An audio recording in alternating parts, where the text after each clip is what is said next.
Good morning and welcome to the 16th meeting of the Education, Children and Young People Committee in 2025. The main item on our agenda this morning is continuation of evidence taking on the Tertiary Education and Training Funding and Governance Scotland Bill at Stage 1. Can I welcome the first of our two panels of witnesses? And in panel 1 is John Vincent, Principal, Glasgow Clyde College, representing Colleges Scotland, Sir Paul Grice, Interim Convener of University Scotland, Andrew Ritchie, Lead Officer, DYW Aberdeenshire Council, representing the Association of Directors of Education, Subgroup on Foundation Apprenticeships, and Sai Shraddha Suresh Vishwanathan, who is the President of the National Union of Students Scotland. Can I thank you all for joining us this morning? Can I kick off with the question I've used in the two previous panels that we've had to ask, what do you believe is the problem this bill is seeking to address and rectify, and is this bill the answer to that problem? And maybe if I can start with you, Sir Paul. Thank you, Convener. I mean, obviously, at one level, that's for government to answer. But I think for us, having spent a fair bit of time considering the Withers Review in particular, I think that problem of it perceived, and he was quite clear on this point, there was a lack of coherence, some duplication. So I think it aims to do that. And I think at one level, bringing them all into one body makes a lot of sense. I think for us, there's been something of a missed opportunity around the sort of ability to innovate and be agile, particularly in the area of things like graduate apprenticeships. And as we look ahead to the demographics facing this country, certainly if you look post-2030, there's a really quite dramatic change in our demographics. And I'm not sure that our university, my colleague John can speak for colleges, but I think we feel there can be more room for innovation and agility. And I think by bringing it all together into one area, it offers, and I say the possibility, it's not guaranteed, because I think we have a responsibility, but I think there'll be opportunities under the new regime if we take those opportunities to actually create a system that's better suited to the needs of learners and better suited to the needs of industry and our public services. So it feels to me that's the fundamental problem it's looking to address, and I think it gives us the possibility of doing that. I think I wouldn't want to say more than that, and obviously can develop that further in evidence. John. Thank you, Convener. I think the bill seeks to consolidate a number of organisations and in so doing streamlining that post-16 tertiary landscape, which for colleges is quite complex. Not only in the current system where we funded by the SFC, we also fund by SDS for national programmes and for apprenticeships. Also for our students who receive at the moment student support funds from the SFC, whilst they're further education students and they progress to be funded by SAS for once they become higher education students. And that carries a complexity for us as an institution, having to navigate between a number of different funding bodies. It creates a complexity for our students as well, that they have to navigate. And there's not necessarily a parity in the levels of support that students receive at different parts of that. I hope that by transferring the apprenticeship and national trainings programmes into the SFC and student support to SAS, I hope that simplifies the landscape. I hope that benefits learners directly. I think as a college sector, though, we're concerned that the sector and our students face some very difficult challenges that need to be confronted by government. And we hope that this part of reforms is done promptly. The timescales are quite extensive. And we hope that during this particular reform, attention isn't diverted from possibly the largest issue that we have, which is financial sustainability of the college sector. You think that's a risk? I think that's a significant risk. And how do government respond to that when you put it to them? Do they see this as more of a priority than sorting out? I haven't personally put that directly to them, Convener. Okay. Sai. Yeah, just echoing on a few points that have been already made over here, financial sustainability would be the biggest issue from a student perspective that we do want this bill to be covering. When we're looking at different student demographics, like my colleague here said, obviously our college sector is facing the brunt of the financial cuts that have been made in the sector, but we also see the lack of international students being recruited into our sector. As a result, our universities are publicly announcing cuts, and we are seeing job losses across the sector. From the bill in itself, I have 4 points that, from a student perspective, we would like to cover, and that would be the funding reform, the government stepping into a funding reform and evaluating the system that we currently are in, governance and embedding accountability through it. Obviously, as the NUS, we do hold certain positions within the Scottish Funding Council. We do work very closely with them.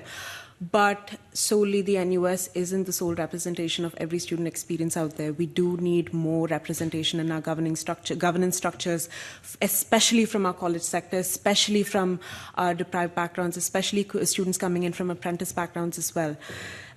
We do need to address structural inequalities when it comes to our bigger universities.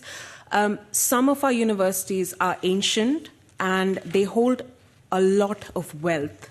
And we need to be looking at how do we redirect this money that is sitting in reserves into, or repurposing that cash that is sitting in reserves in the form of colonial wealth, in the form of gifts, in the form of bequests, in the form of other reserves or cash that is not always reflected into the financial statements of different universities, and how do we repurpose this into creating a more sustainable system for our students and also for our sector.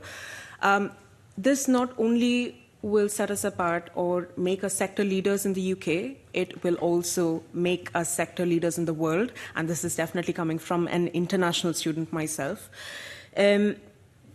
And I think lastly, from a very operational point of view, we do need to look at how we reevaluate ourselves, our sector effectiveness.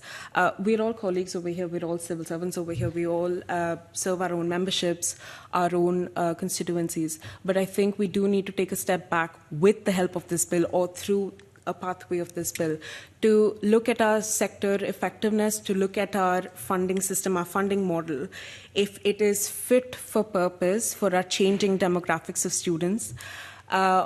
Obviously, right now, we've been seeing multiple inequalities being perpetuated by the Westminster government, and that will have a trickling effect on our Scottish students even more. We would want a ground-up approach where we look at devolved issues, where we can better our devolved matters, and then probably collectively look at how we can tackle reserve matters to Westminster. But those are the 4 main points from the student perspective. Andrew, if you don't mind, I'll come to you in a second because you've got quite specific points about the bill, but just what I've heard from the 3 of you so far, is this the issue you think the government should be focusing on in our final year of this session? Is this the top issue you were banging down the door of government to get sorted, or is it potentially an easy issue for the government to deal with now, while there are bigger challenges that they will undoubtedly have to face in the coming months and years? Sir Paul, yeah. I don't think it's an easy issue. I think it's an important issue because I think it offers real possibility, and my NUS colleague makes some really important points. And I think that effectiveness, and I think that we need to accept it's partly our responsibility as well. And I think this bill offers that potential. But there's no getting away from the fact that financial sustainability is the most significant challenge facing, and if I may speak for FE as well as HE. So that's the biggest issue. But I don't think I think that's something we have to talk about further later. So for me, that's the number one issue facing the sector. But that's not to say this isn't an important issue, and it's not to say that we can't use the possibilities in this legislation to improve the way that we operate and that we operate with our main regulator, the SFC. John. Thank you, Convener. I'm building on the points that Sir Paul has made, and I wouldn't contradict any of them. I think the bill is important. I think it's a frustration that the college sector has had for a long time. If you like, the disconnected way in which modern apprenticeships operate outside of the general further education offer that colleges have available to them. We feel that the moving of modern apprenticeships into that family offers much greater flexibility and responsiveness to particularly our employers that we work with. Is it our top issue? No, it's not our top issue. Our top issue is institutional financial sustainability, both the levels at which colleges are funded at, comparability with other parts of the education world in terms of institutional rates of funding, and the levels of support that are available to learners who choose to study their further and higher education in the college sector are not in keeping if they chose different settings, and one has to question whether that's a judgment that's being made about either the value of the education setting or the value of the learners that are pursuing those pathways. Okay. And Andrew, if I can come to you. So my question was, what's the problem, and is this bill the solution to it? And I think it's probably fair to say your submission is looking at what's not in the bill. And I wondered if you want to outline Aberdeenshire Council and the wider issues you're here to represent as well. Thank you, Convener, and morning, everyone. Yeah, the bill aims to simplify the funding landscape, obviously in the creation of a one-stop shop. And in principle, as we've said in our submissions, we're certainly not against this. However, the focus of all of us should be on the impact it's likely to have on young people, their opportunities and their life chances. And the bill as it stands, from our perspective, is it's likely to have a detrimental and negative impact on the positive outcomes we're seeing for young people, especially those from more disadvantaged backgrounds. The bill sets out to simplify the system, drive efficiencies and get rid of silos, I suppose, ultimately. But because it's not systemic, and it actually has the potential to do the opposite, including maybe creating the biggest silos of all, the separation of school and post-school education. And it's something that all of us have worked really hard in the last 10 years to avoid. So from our perspective, we feel there's a number of concerns with the bill. First of all, the lack of engagement with the local authorities. I suppose the principles of the partnership working through the Verity House agreements. And I suppose the issues around about the failure to recognise that local authorities are ultimately responsible for education and the outcomes for school pupils, and the fact that the bill will potentially have an impact on school pupils. There's also significant risk from the bill to the foundation apprenticeship programmes, with potentially negative and adverse impact on equalities and key strategies which are currently having a positive impact on raising attainment, closing the gap and improving life chances for the most disadvantaged, the most vulnerable to non-positive destinations, and crucially, as far as we're concerned in Aberdeenshire, those in rural areas. Our feeling is that the bill does not provide a systemic approach to curriculum funding and collaboration through the development of a national primary school to employment career education programme as recommended by the recent 2024 OECD research, and indeed by the Wood Commission and the subsequent Wood report. We feel there are also issues in relation to the kind of wider economic impact and implications, as the bill really does not provide a framework for partnership with employers to address national concerns in relation to skills development and staying on rates in order to meet the projected workforce demands across the different sectors in Scotland. And last 2 points, I suppose the alignment with the rest of the education reform. There's a real potential to undermine the direction of travel in education reform, including the issues that were outlined in the Hayward report. And we feel that strategy and funding should be aligned to encourage the co-creation and delivery of career pathway curriculum and the qualifications through collaboration between local authorities, the training providers, the employers, as well as, obviously, crucially, colleges and universities. And then just one last thing at the moment is we feel that what the bill's trying to achieve, I suppose, is the integrated systems of scale and collaboration. And quite rightly, these you'd be thinking would provide best value. Yet there seems little or no cost-benefit analysis or equalities impact assessments that have been carried out in relation to the impact of the bill on the work-based learning, career pathways, and maybe specifically foundation apprenticeships and the impact they're having in the senior phase. So could you just expand and briefly, if we can, because we've got a lot of members go around, but just what is the risk, do you think, of this bill on foundation apprenticeships? Well, I suppose the risk of the bill is the fact that it's highlighting that foundation apprenticeships will be no more. They will be changed, they'll be taken out of the apprenticeship family, and they will sit in as yet undefined work-based learning courses.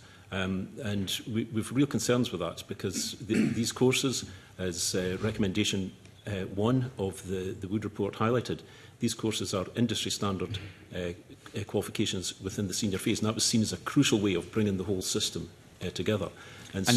Sorry, do you think that's a deliberate move by the government, or is it potentially an oversight? Because, I mean, your submission was quite scathing. The draft bill proposals do not meaningfully build on existing good practice and would seem not to have been informed by a full range of available and relevant research evidence and performance data. You're basically saying that the government didn't do their homework before they came up with these proposals. Well, we would have clear evidence that that has not. It is not in the draft bill, and it is not in the supporting documentation.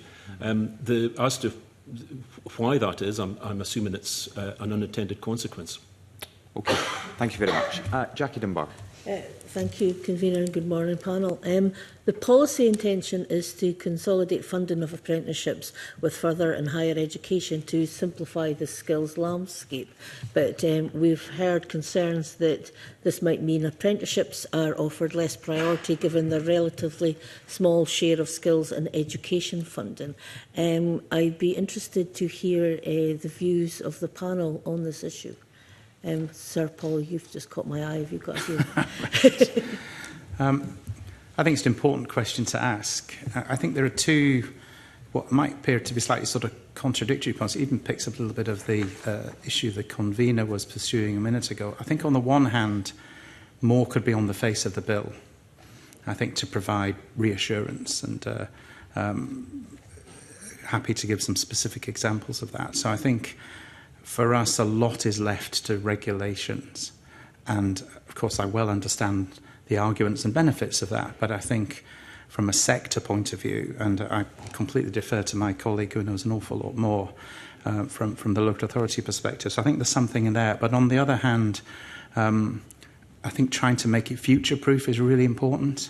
Certainly from where I sit, we see an awful lot of change. And I think we need to be honest. I don't think any of us can really predict what the labour market will need in 5, 10, 15, 20 years. So I think the challenge before us collectively is to come up with something which has sufficient clarity, provides some of the reassurances that have been raised, but also doesn't fall into the trap of giving us a one-size-fits-all that we're stuck with in years to come. So that would be my response to your question. And if you had a magic wand, what would you like to see in the bill? If there was one thing that you could get out of it? I'd like to see, specifically on graduate apprenticeships, there's been a bit of a lift and shift, as I would call it, over. And I think we've certainly found graduate apprenticeships offer lots of potential, but they're very rigid. And there's only something like 14 of them, programs, whereas there's hundreds of sort of university programs. And I think we have certainly been quite frustrated at the difficulty, and I've seen it with my own institution and many other examples, where we'd really want to provide new programs, examples like podiatry, town planning, even in some of the data areas, but the rigidity of the current system. So we'd much prefer something which was framed around work-based learning or earn and learn, and trusting existing systems, and then a challenge to us to be innovative. So if there's one thing that I think we would ask, and I think the government is not unsympathetic to that. Obviously, they can speak for themselves when they give evidence, but I think that, for us, would really be a significant improvement to the way the bill is currently drafted. Okay, thank you. John, do you have... Could you repeat the question, please? I was asking about the the policy intention to consolidate the apprenticeships with further and higher education. And we've heard concerns around about this, that it could potentially mean that apprenticeships are offered less of a priority. So I was just wanting to ask your views on it. Thank you for that. I think there's an enormous opportunity with apprenticeships. I think, and I'm not necessarily going to get drawn onto the foundation apprenticeship point, but I will if you wish me to, more on the modern apprenticeship point. The modern apprenticeship is a very high quality product in Scotland.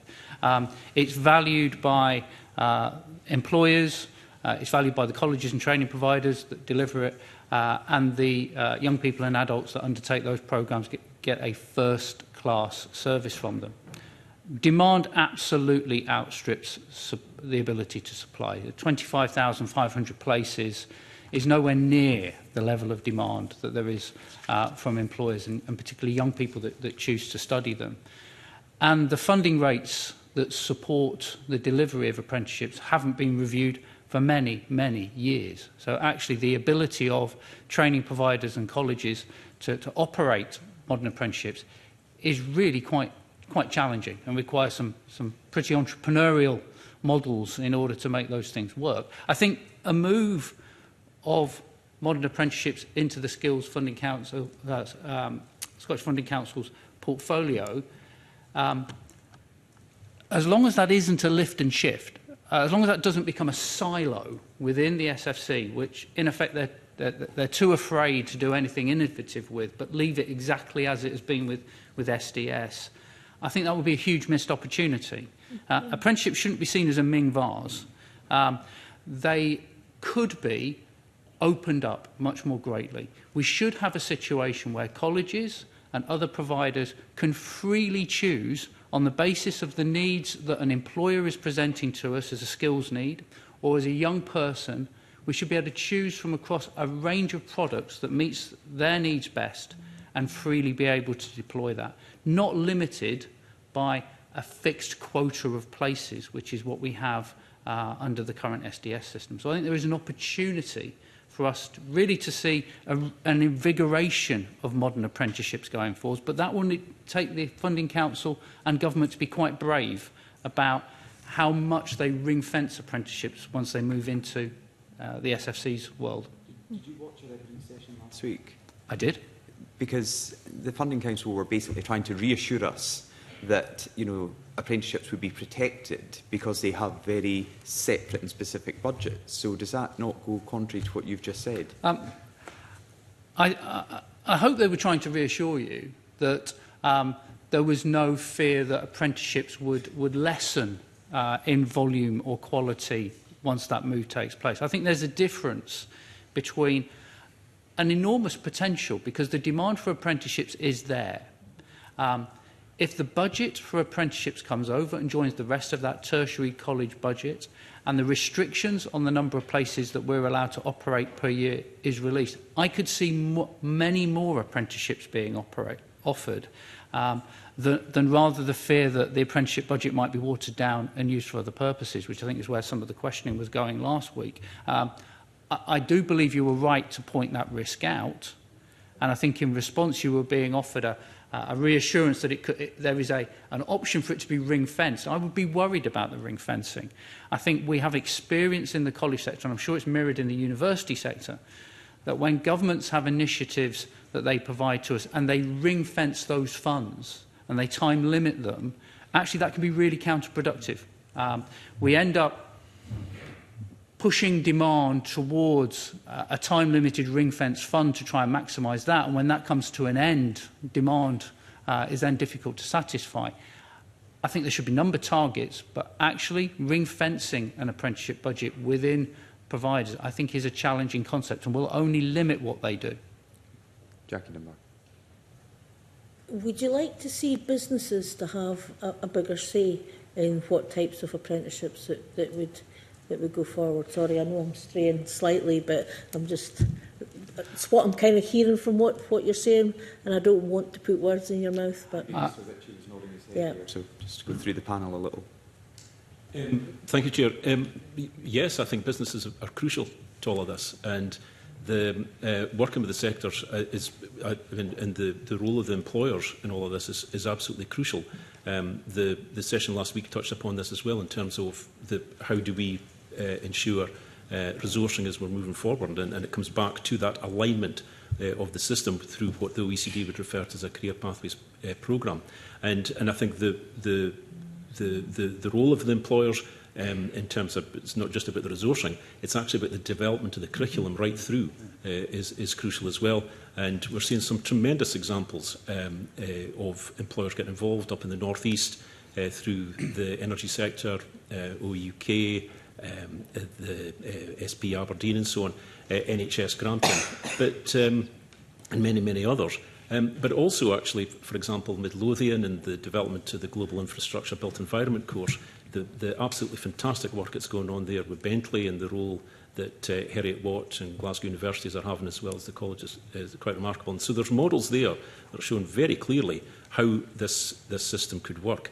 And I think maybe if we just go back to your previous question, again I come back to this, it's absolutely crucial we've got this aligned system, because what we're seeing is actually there's real benefits to the college and FE and HE sector here. Because the young people are coming through from their foundation apprenticeship, and they're a lot clearer in what they're wanting to do with their careers. They're a lot clearer in what they want to do, but also they're a lot clearer in what they don't want to do, which is crucial, because many of them think, I want to go and work with kids. They undertake the children and young people FA and then realise, well, actually I'm not sure what I want to do, but I know it's working with children type of thing.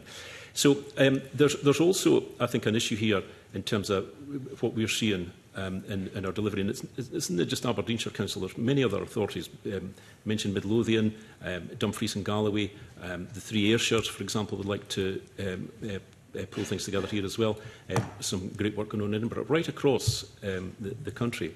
And I think one of the things that we're seeing is it would help to address some of the issues that the colleges were referred to as being seen as the dumping ground, and that's a phrase I often hear from the colleges, because we're seeing young people coming through more engaged and more committed, and they've also got qualifications to build on. They've got a kind of clearer career aspirations and their career management skills, and also a fledgling network for themselves. It undoubtedly will help retention, dropout rates, successful completions at college, and in our view, and our work with colleges suggest, allows colleges to plan more effectively and ultimately makes more efficient use of the resource. And one last thing about the wider question about apprenticeships. There's a real pride in young people undertaking an apprenticeship. They really see it of value to them. This is not a course that is somehow seen as being a lesser course compared to their academic, if you like, traditional equivalents.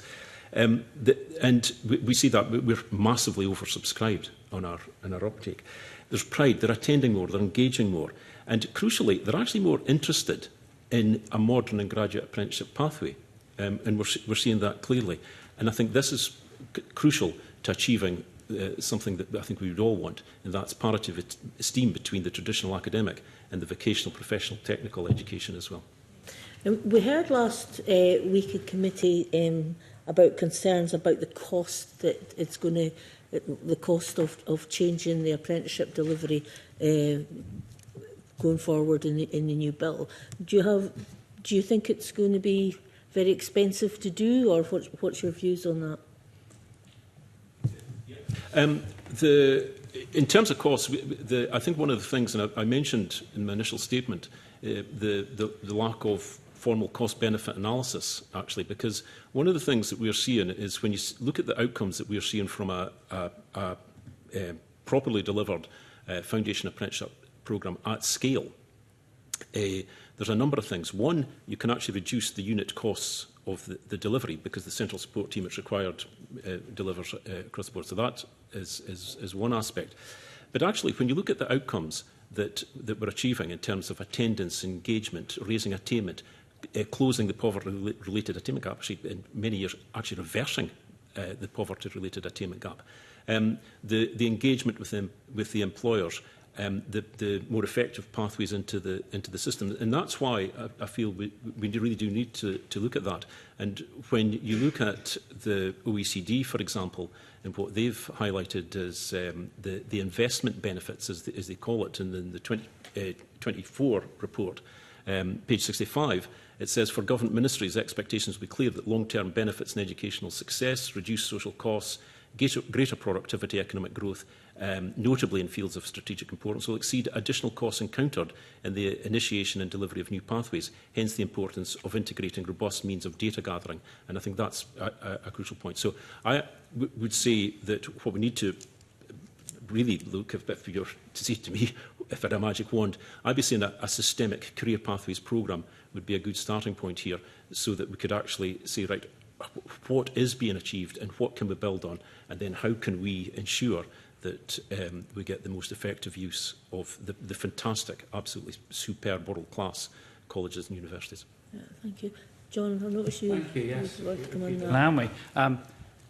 SDS have done a superb job in establishing the modern apprenticeships in Scotland with their SARB committee, and you asked earlier about the involvement of employers. I think that's been an enormous success, and I hope that if this bill were to go through and the changes to take place, that the Scottish Funding Council finds a similar way to engage broadly with employers. But it's really important employers are involved at every stage in the initiation, the development, the delivery and the review of apprenticeship frameworks. Apprenticeship frameworks are only, as my colleague was suggesting, a sort of gold standard of vocational education if they are absolutely aligned with what employers currently need and what they foresee in the skills market. Last week's evidence, I was struggling to keep up with some of the numbers of the transitional costs and quite where they'd come from, but they were quite eye-watering in comparison to the delivery costs. And I don't have a view as to what an accurate figure of that is. That's, I think, slightly outside of my orbit. But what I would say is modern apprenticeships need to continue to evolve within a diverse, flexible and agile skill system. They have been incubated and developed within SDS, but their full potential lies in being a product that is widely available to all of those who wish to undertake them, not in placing false limits on the number of young people and adults who can pursue apprenticeships. Now, that decoupling, and if that is taking that and putting it into the orbit of SFC to do that, I think is to be welcomed. But I think it would be an enormous shame if the costs of transitioning them from SDS to SFC, and there were numbers mentioned in the tens of millions last week, was only to result in a silo being created in the SFC where we continue to have a superb product, which is the modern apprenticeship, run in exactly the same contractual way that SDS has done it in the past. There is nothing fundamentally wrong with that, but there is the opportunity is too great to be missed. Okay, thank you. Sir Paul, do you want to come in, or will I pass back to the convener? Sorry, if you catch my eye, then... I'm conscious of time, convener, and I don't think I've got anything to add to what the panel have already said. Thank you. Pam Duncan-Glancy. Thank you, convener, and good morning to the panel. Thank you for your contributions so far. I just want to pick up on a couple of points, and I think I'll start on the point about parity of esteem that Andrew Ritchie, you began to speak about. In the bill, do you think there is enough in there to support the vision that you have, where there is the career service right from school all the way through to jobs? Does the bill help that? Or do you think we need to do something slightly different, or is it nothing to do with the bill at all? Well, good question. Our view would be that the bill does not support that. Okay. And indeed, there is an area of the bill in terms of the local authorities that is difficult to see where our voice is in the bill, but yet it's going to have significant impact on what we're aspiring to do. So in terms of the parity of esteem in the bill, I think it's actually slightly more than that as well. It's a bit the role of the employers. So, for example, with the parity of esteem, we've got Aberdeen University's Medical School, for example, recognising the Health and Social Care Foundation Apprenticeship as an A pass at higher for entry into medicine alongside the sciences. Now, as much as I would like to think that that's maybe due to my charisma and powers of persuasion, I'm afraid it's the young people who have actually, the university saw these young people coming through with the skills that were required, and hence the parity of esteem with the traditional academic hire to get entry into what is one of the most high tariff university courses in the country. So and I think there's also issues in relation to the role of employers in the bill, where, for example, working with the energy sector, we'd identified through our data that there was a real need for a level 5 foundation apprenticeship pathway in energy engineering to meet. We heard last week about the great work in the Highlands with the transmissions and so on. The same in the North East. And we're looking at piloting a course that we've developed up, written by the industry, for the industry, delivered in partnership with ourselves, and we'll be piloting that starting in June. So that whole area, in terms of the role of the local authorities in this, the role of the employers seems to be at the moment missing from the draft legislation. Do you think there's a structure that could be legislated for that would support what you've just described? Yeah, well, I suppose ultimately it's what the OECD in their 2024 report provided the blueprint, and they call it a careers pathway programme. And if you were starting with a blank piece of paper and you were designing what would be international leading career pathways programme, you would probably come up with something that's pretty similar to Scotland's foundation apprenticeships, and that was recognised by the OECD as international leading practice. So I think that would be a good starting point, because it aligns the system. It creates that systemic approach, as Sir Ian Wood referenced it, as being from primary school into employment and everything in between. But we do need that systemic approach, and that's crucial. And I would have thought a good starting point would have been a career pathways programme as identified by the OECD. Thank you, that's really helpful. Can I just ask Sir Paul Grice a question on the point that we've just heard from Andrew Ritchie about the recognition in the medicine school of the apprenticeship, and that can be considered an A at higher. Is that something that other schools are considering that you're aware of? How easy would it be to encourage that through either the legislation or out with it? Can I make a couple of... I'll come to that really important question. So I think parity of esteem is really important, and I think there are two aspects to it. One is attitudinal, and that, if I may say, starts right at the sort of heart of governance here. But I think all of us who are in the... have the sort of privilege to be part of the... whether it's universities, college, local government. So I think our attitude is really important. And I think there's a lot in this systemic. How do you practically have effect? It's easy to say parity of esteem, and it's important to say it actually, but what does it actually mean in practice? So I think that creating pathways is really important in all senses. I mean, not just around apprenticeships and whether modern or graduates, but I think that's really important. And I think that's a brilliant example, and I think that probably does come down to the attitude. There's absolutely no reason, and I know universities, and my own included, when we're looking especially around in the area of contextual admissions, which I think are something where I think Scotland can be proud in having led the way. There's always more you can do, and even just hearing that today is it's great to hear those examples. And I think the question for me when we're admitting somebody onto a degree programme, the starting point is that we want to do that. We're here to include, not exclude. And then the question one must ask is, do they have the wherewithal to succeed? Because that's what you want. I mean, it's one thing getting people into a degree programme, whatever it is, whether it's medicine, physiotherapy, business, engineering. You want them to succeed, and that's something that is really important for us to consider. So I am personally always very pushy with my admissions team, respecting their professional knowledge, which is far greater than mine. But my always starting point is, can we make admissions easier? But they will rightly say yes. We've just got to make sure that we're not doing anyone any favours if they're not able to succeed. I think that specific example sounds fantastic. If I saw a student with that sort of background, I would immediately think they're bringing not just sort of academic ability, but there's things around, your social skills, your life skills, your attitude. So I think there's a lot in that, and the universities do that. I'm sure we could do more. We have a really good conversation, for example, with the Commissioner on ideas like this. We had a terrific roundtable quite recently where we shared experience, and I remember, furiously writing notes down. So I think there's always more we can do. So it's not a caveat, but just a concern is to make sure in our enthusiasm we make sure that actually we're being fair to those students to make sure they can succeed, because that's what we want at the end of the day. We want them to succeed. Thank you. And then my final question on the funding, and then I'll finish, is for John Vincent. Good morning.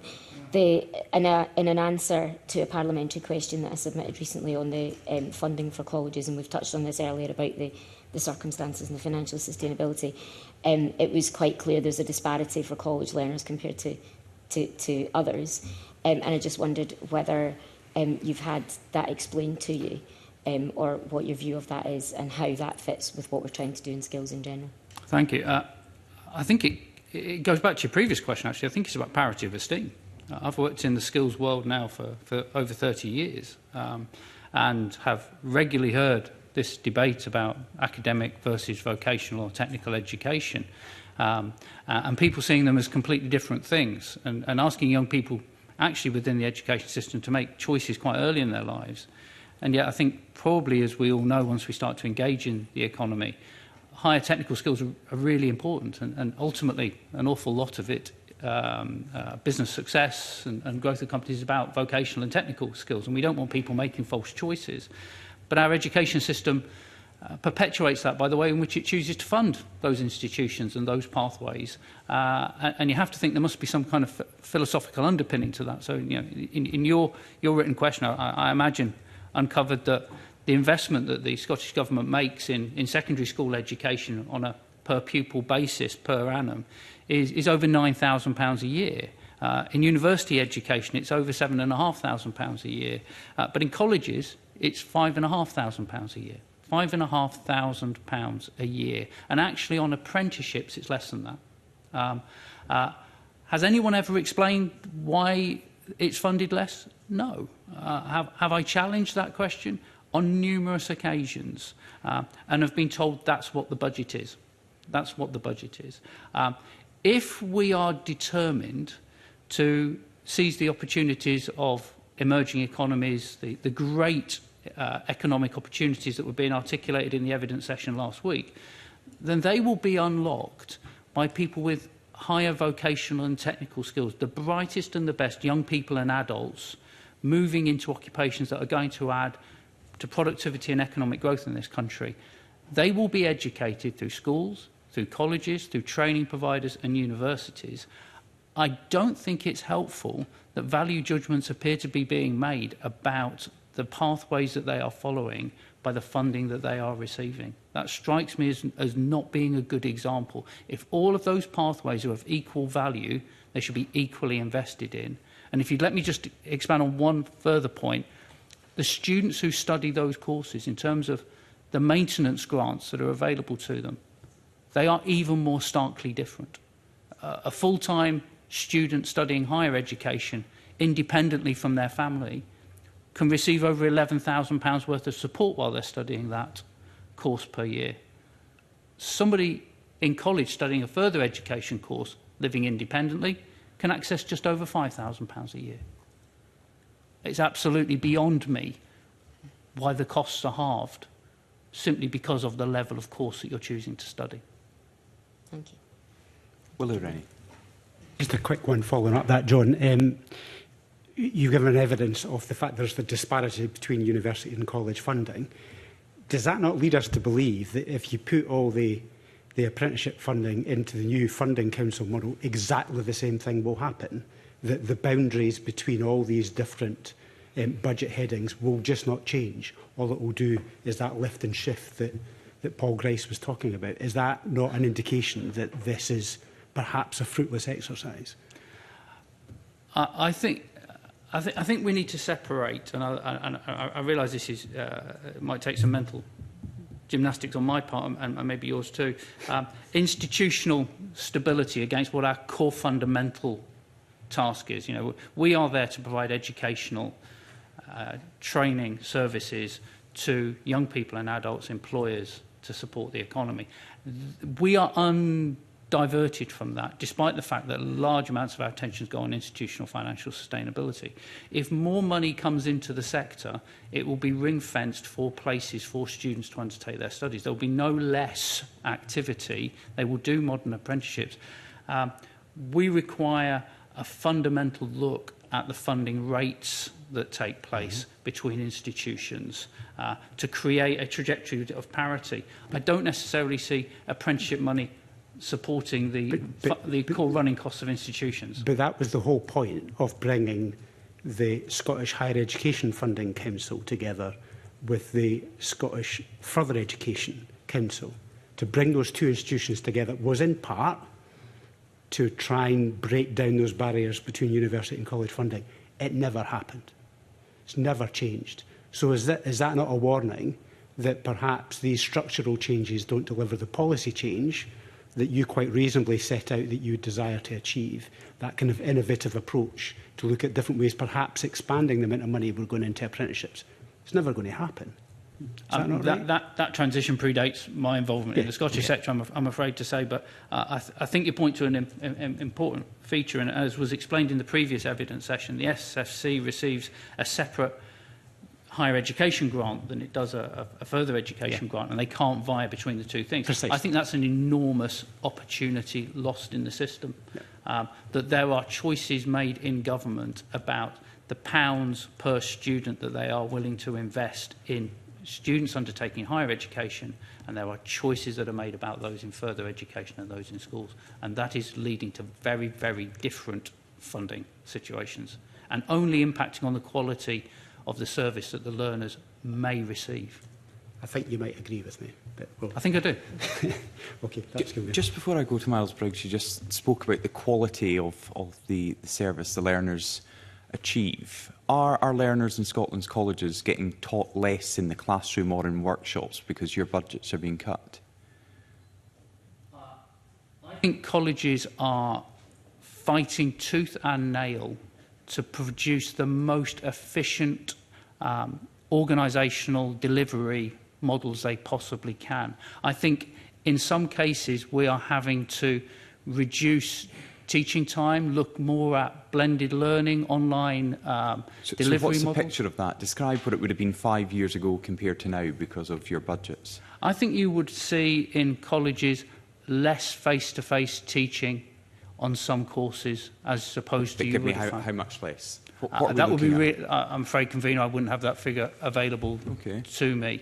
I think you'd find if we go back a small amount, is it significant? Well, if maybe we go back about 2 years ago, the SFC reduced colleges' credit allocations by about 10%, but kept cash volumes the same in an attempt to create some more stability within the system. One of the responses to that wasn't necessarily a reduction in student places, but the size of the courses that particularly full-time students study shrank, and probably shrank by about 10%.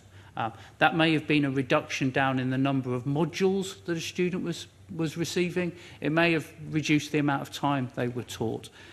What our overriding desire would be, though, that what we continue to teach is the highest quality in those classrooms and workshops, and that nothing we do prevents that young person from being able to articulate on into a further apprenticeship or higher education or into meaningful employment. But I would, if I may, please, I would present the warning that those ongoing cuts, because of flatlining and in some cases declining funding, will ultimately have consequences, and the back office services and the student support services that are available in colleges are actually skeletal in some institutions. All resources are prioritised into the classrooms, but that is becoming at the detriment of some of those wider services. But do you think there is a wide enough awareness from employers and others that a college degree or qualification now has been achieved through potentially quite significant classroom and workshop learning than it would have been 5 years ago?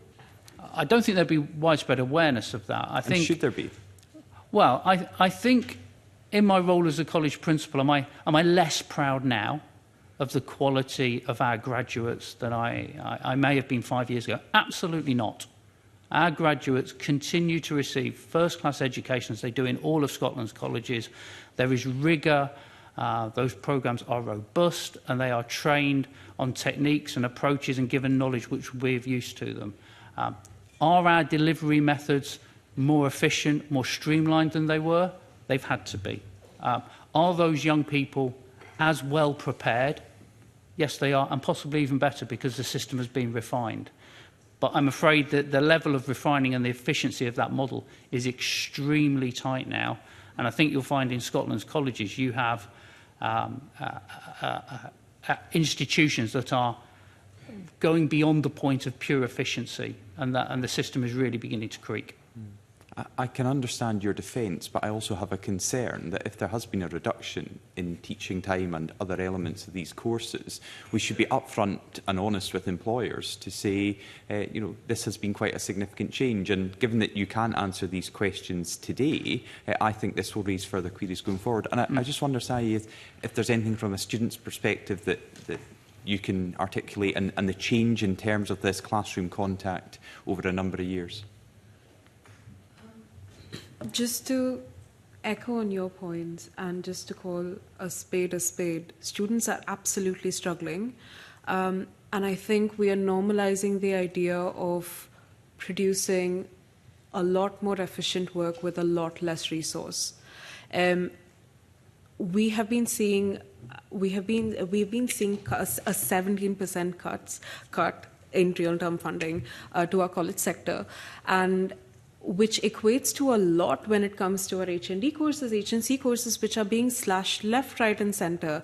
And this ultimately reduces the choice that students have when it comes to choosing courses, choosing their career streams, choosing the skills that they would like to hone, going into the employment sector. And I think this not only is creating a sort of gap in skills in the sector, this is also depriving students coming from our most deprived backgrounds in actually making a living for themselves, especially in the living conditions that are perpetuated on us, especially in this cost of living crisis, especially where skills are required, where we do have to get a decent job to get by. And I do echo your concerns over here that the college sector is on its knees at the moment.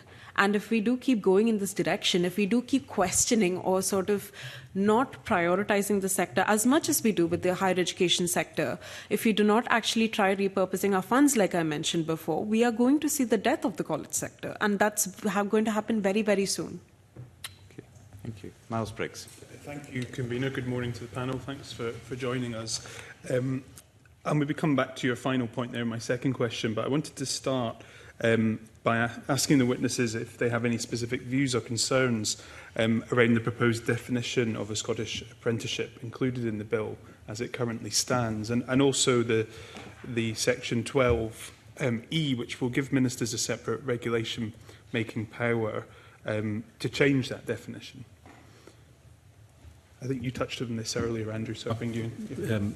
Yeah, thanks. And I think this is a real concern to us because the draft bill, for example, section 5, the foundation apprenticeships are unpaid, therefore not regarded as true apprenticeships by many stakeholders. It goes on further. Indeed, many employers do not like the term foundation apprenticeship because school pupils are not contract employment and is perceived as devaluing apprenticeships. We strongly challenge that assertion in the draft bill and its accompanying documentations. Not least, for example, what we're seeing with our foundation apprenticeships, and remember this is at scale, is the national measure is the percentage of those who are employed as an MA, who are employed and is employed as an MA. And the Scottish figure is 8.3%, the Aberdeenshire wider figure is 12.3%, and the figure for those who were former FAs at levels 4, 5 and 6 is 45.9%, a remarkable figure. In actual fact, when you drill down that even further, you can see that those who are actually really benefiting from this are those who are more vulnerable to non-positive destinations, those undertaking our level 4 and 5 FA courses. So what we're seeing with the FA is that it's proven to be a very effective pathway for young people to move into it, because those are sustained destinations, i.e. more than a year on, 2 years on. Completing the FA is more effectively progressing you into a modern apprenticeship compared to those who do not undertake an FA. The positive experience of the FA is encouraging young people to see an MA in GA. We've got clear evidence of that, that they not only do they see this type of learning as important, but they're actually seeing the progression into a very desirable progression into MAs and GAs. And as I mentioned, the overall figure is 45%, but when you actually drill that down, it's 51% for those who are in the level 4-5 courses. And of course, that's got a knock-on effect on youth unemployment. But the wider thing, when you actually look at I think it's section 12E of the bill, when you actually look at that and what the legislation says, an apprenticeship is defined not by payment, as it says in the recommendation in the draft legislation, but actually by reward.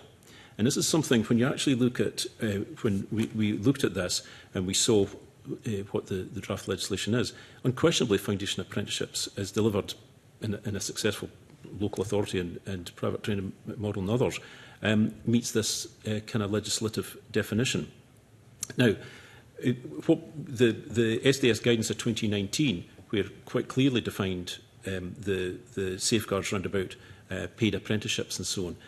I suppose if the question was, is a foundation apprenticeship the same as a paid modern apprenticeship? Well, no, it's not. It's a different thing, but it most certainly is an apprenticeship and should be part of the apprenticeship family. And this isn't just the world according to ourselves. This is, if you listen to Andreas Schleicher, the CEO of the director of the OECD Education and Skills, he's actually arguing that we should be looking at apprenticeship learning coming further into the system as a way, this would be the norm, and when you look at systems across the world. So it's really, really important, I think, that definition of apprenticeships. And then one last thing is around about reward, because what we're seeing in our data, and indeed in others across Scotland, is maybe the reward that the foundation apprenticeship are getting to meet that legislative criteria is maybe even more important to them in the long run than actual payment. Because what we're seeing is the rewards including the workplace experience, the confidence building, the meta skills development, the career management skills that we're developing up in the young folk, their networking, as I mentioned earlier on, mentoring, their pathways into employment, the qualifications, their certificates that they're getting, raising attainment and closing the gap. All of these are really significant rewards for our young people that have been delivered through the apprenticeship. So it's something that we feel very strongly about. Why do you think the government's decided to choose that definition? My reading of it is, I suppose if people are in a paid apprenticeship, then hopefully there is that pathway into employment. But this will very much narrow this opportunity down. You've outlined already. I simply don't know. The benefits of the redefinition of what an apprenticeship is unpicks what we've had with the successful apprenticeship family. I'm struggling to see the benefits, but the risk to the change in the definition are very, very clear, as I've highlighted.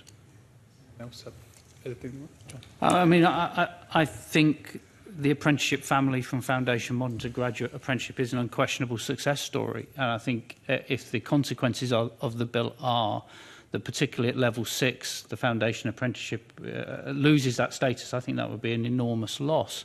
I think there is something about the apprenticeship brand that means that society needs to understand what an apprenticeship is as distinct from other forms of training or education. And I do have a concern that maybe at some of the lower levels, at level 4 and at maybe level 5, these are important vocational skills for work qualifications. If there is a large enough proportion of that qualification which is employment focused, then that should pass the test to be an apprenticeship. If it isn't, then it shouldn't. So I think really it's about the level of engagement with employers and employment in a variety of contexts, voluntary work placements, employer projects.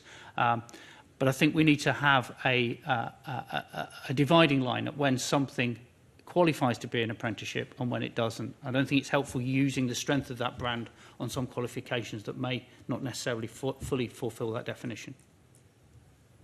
Yeah, just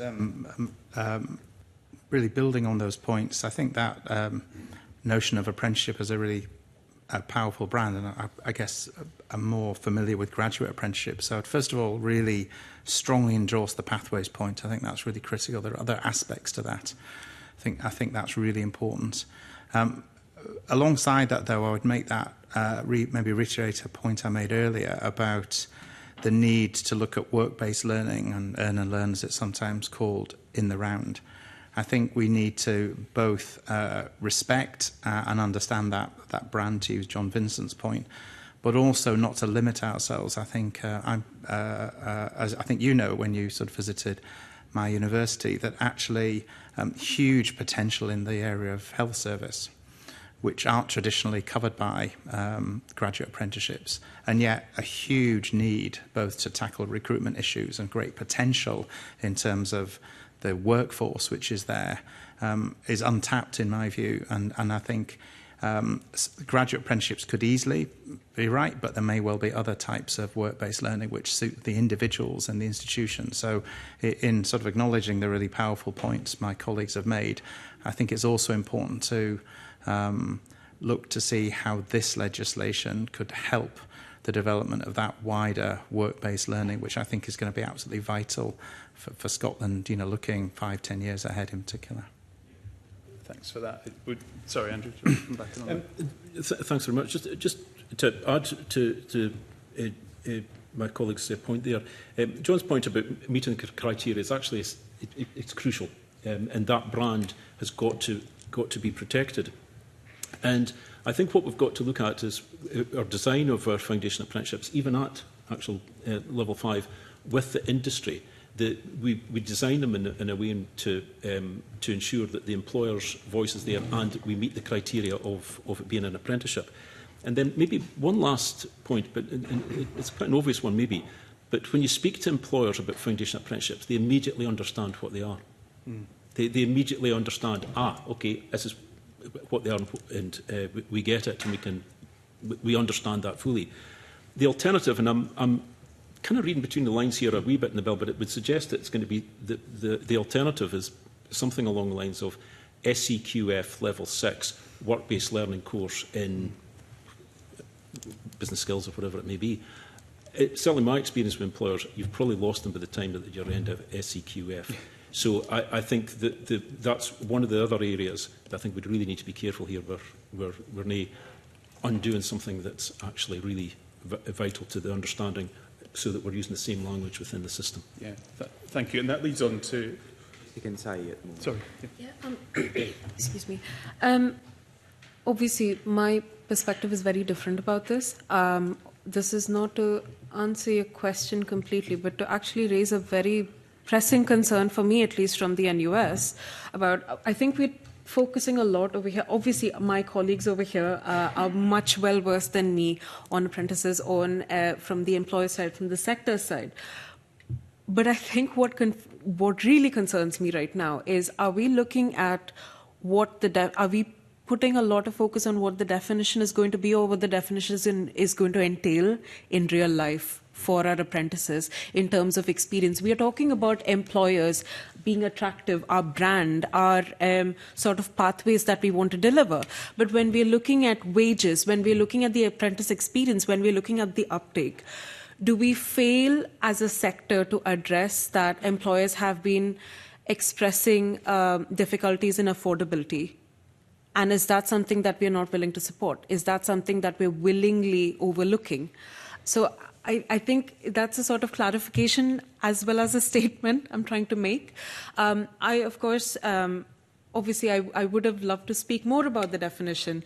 I'm not an apprentice myself, but I do think with an overarching view on the sector from a student experience, it does worry when we're looking at the brand more than the experience at the moment.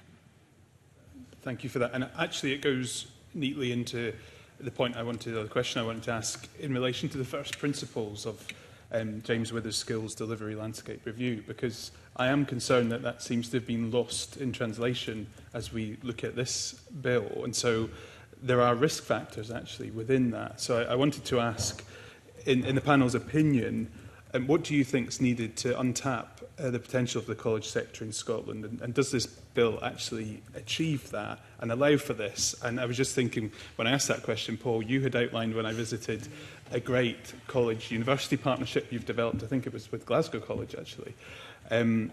So, you know, there's opportunities which have organically started to emerge in the educational sector. This will very much create a very tight funding stream for what can be offered. I'll maybe bring you, John, in as a specifically wanted to ask about where will the college sector then fit in this, and what vision do you see this really providing for the sector?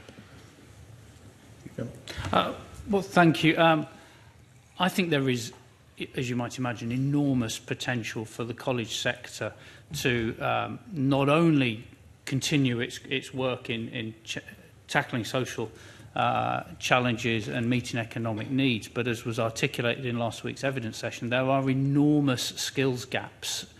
There always has been. There are huge ones emerging, which if we as a tertiary education system don't prepare young people and adults to become the workforce of the future, we'll undoubtedly miss an enormous opportunity for Scotland. I think the challenge lies that you have a unique opportunity in the college sector, and indeed with private training providers and universities, to be able to use the incredible assets, the physical assets, the campuses, the workshops, the people, our lecturers, our trainers, our broader staff, all of which are highly capable of preparing the workforce of the future, but are doing so at the moment under the most incredible pressure. Colleges are busy. We are demand-led organisations. Most of us have waiting lists for our courses. Our courses are extremely popular. Our graduates move on into other settings and other institutions, do very well and enter the economy and add enormous value, and there's good economic data for that. What it requires is investment and commitment to the college sector. It would take a government that will make long-term planning and prioritisation decisions and be prepared to make that investment over a long period in the sector. Colleges, and I imagine it will be the same for universities, take a while to respond. We need investment, we need to understand what the priorities are, and to an extent those changes need to be de-risked. The current funding methodology does not allow us an ability to speculate or to invest, or quite frankly, even replace some essential pieces of machinery in classrooms and workshops which people need. Investment is required not just in revenue funding for colleges, but in maintenance and support funding for our students and in capital funding to ensure our estate and the equipment that students use is of industry standard.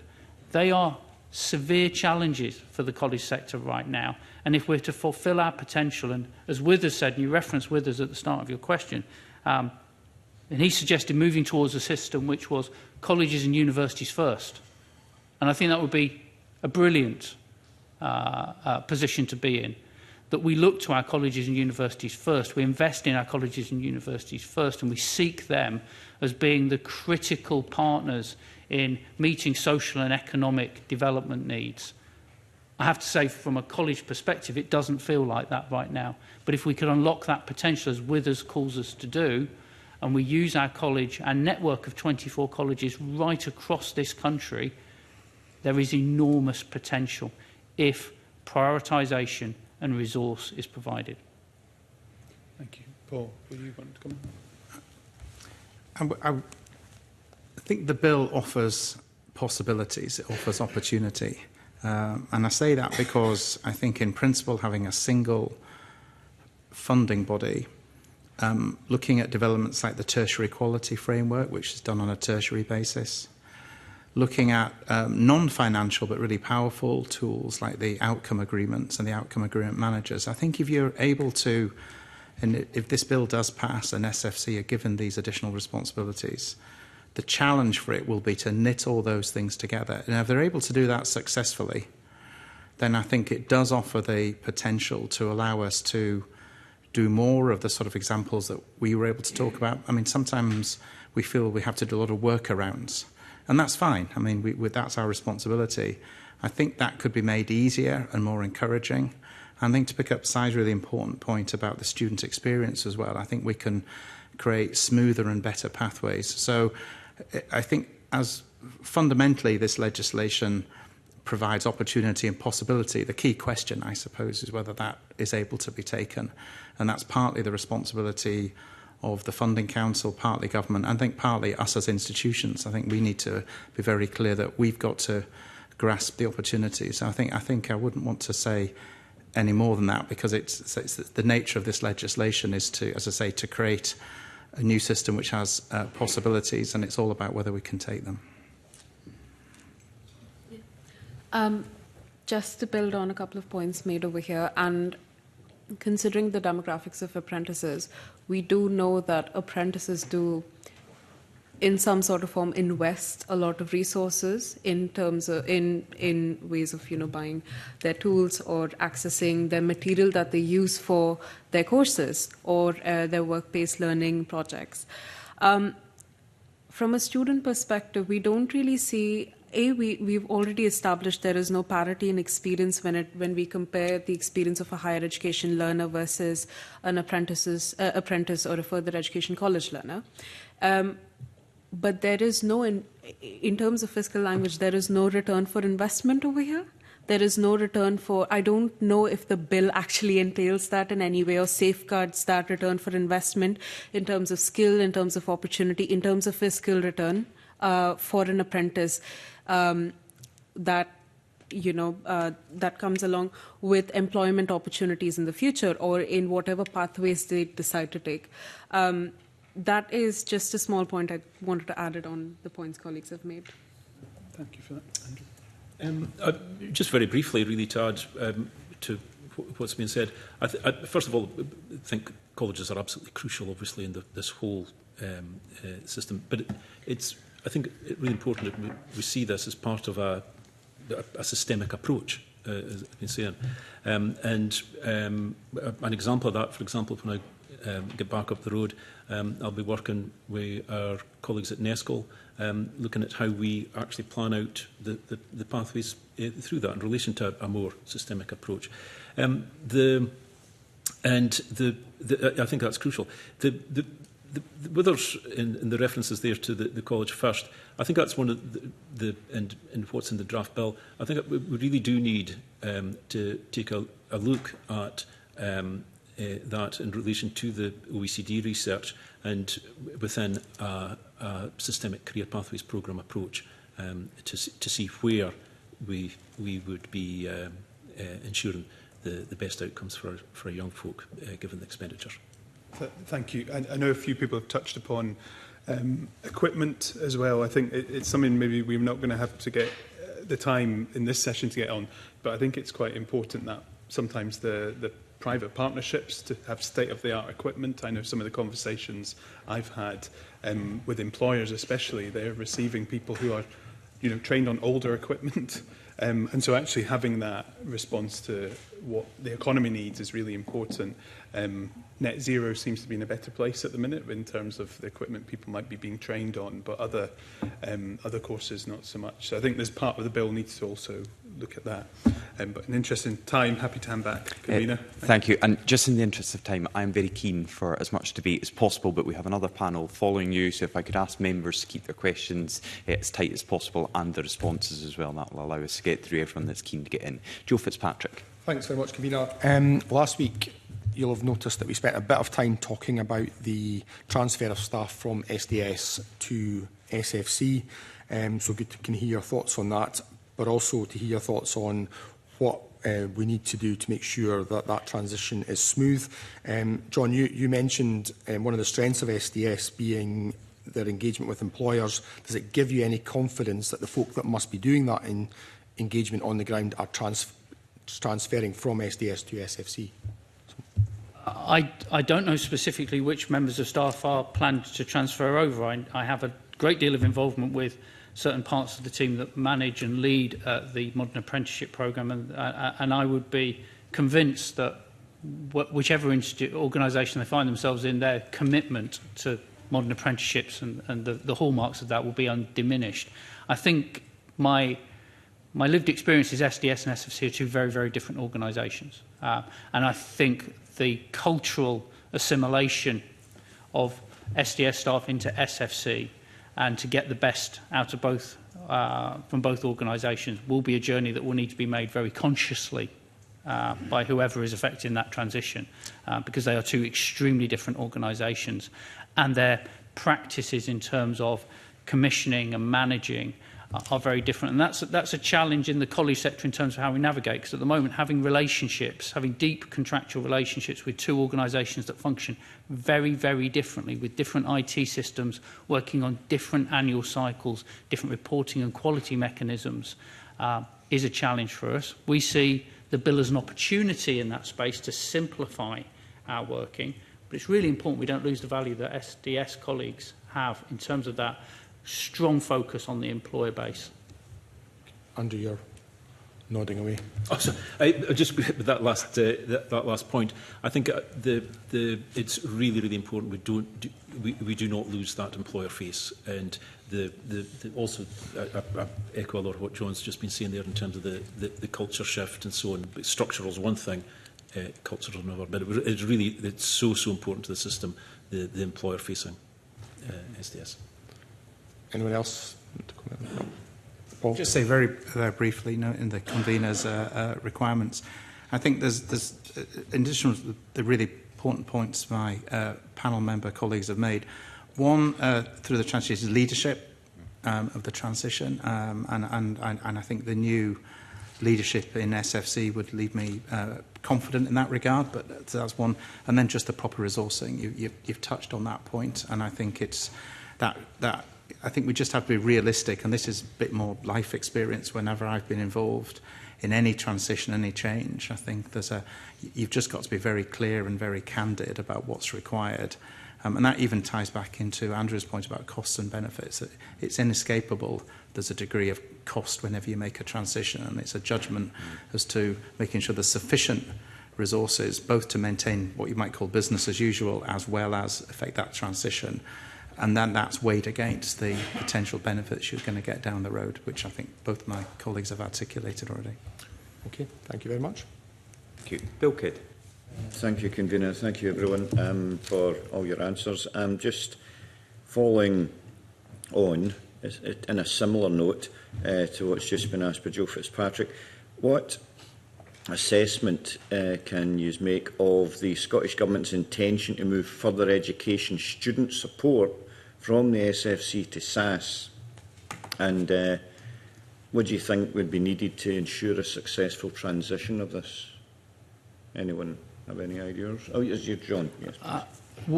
In College of Scotland original submission, there was a choice of models for where the various parts would go, and the College of Scotland original submission was that all student support, both SAS and the existing SFC submission support, would go into an enlarged SFC. Now, that clearly isn't the choice, but I think we still welcome the decision of moving student support into one organisation, so moving FE student support into SAS.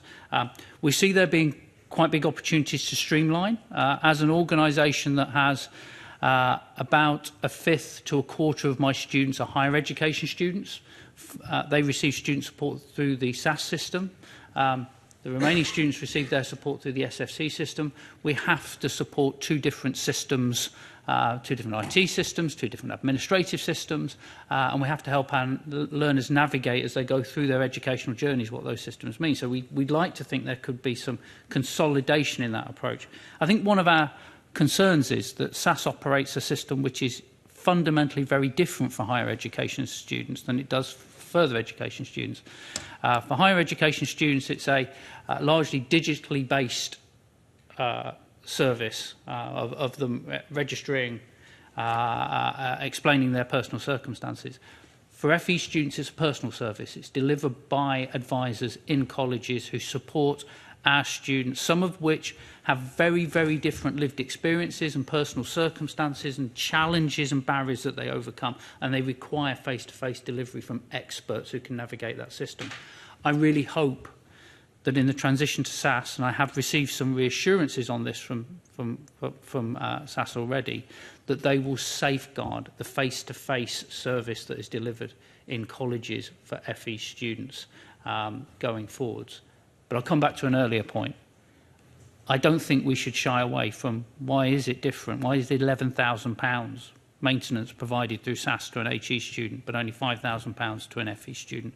We need to equalise that level of support, and this could be an enormous opportunity for SAS to look across the piece and say, what are the right levels of support for students? Because your support needs don't change whether you're doing a further education course or a higher education course.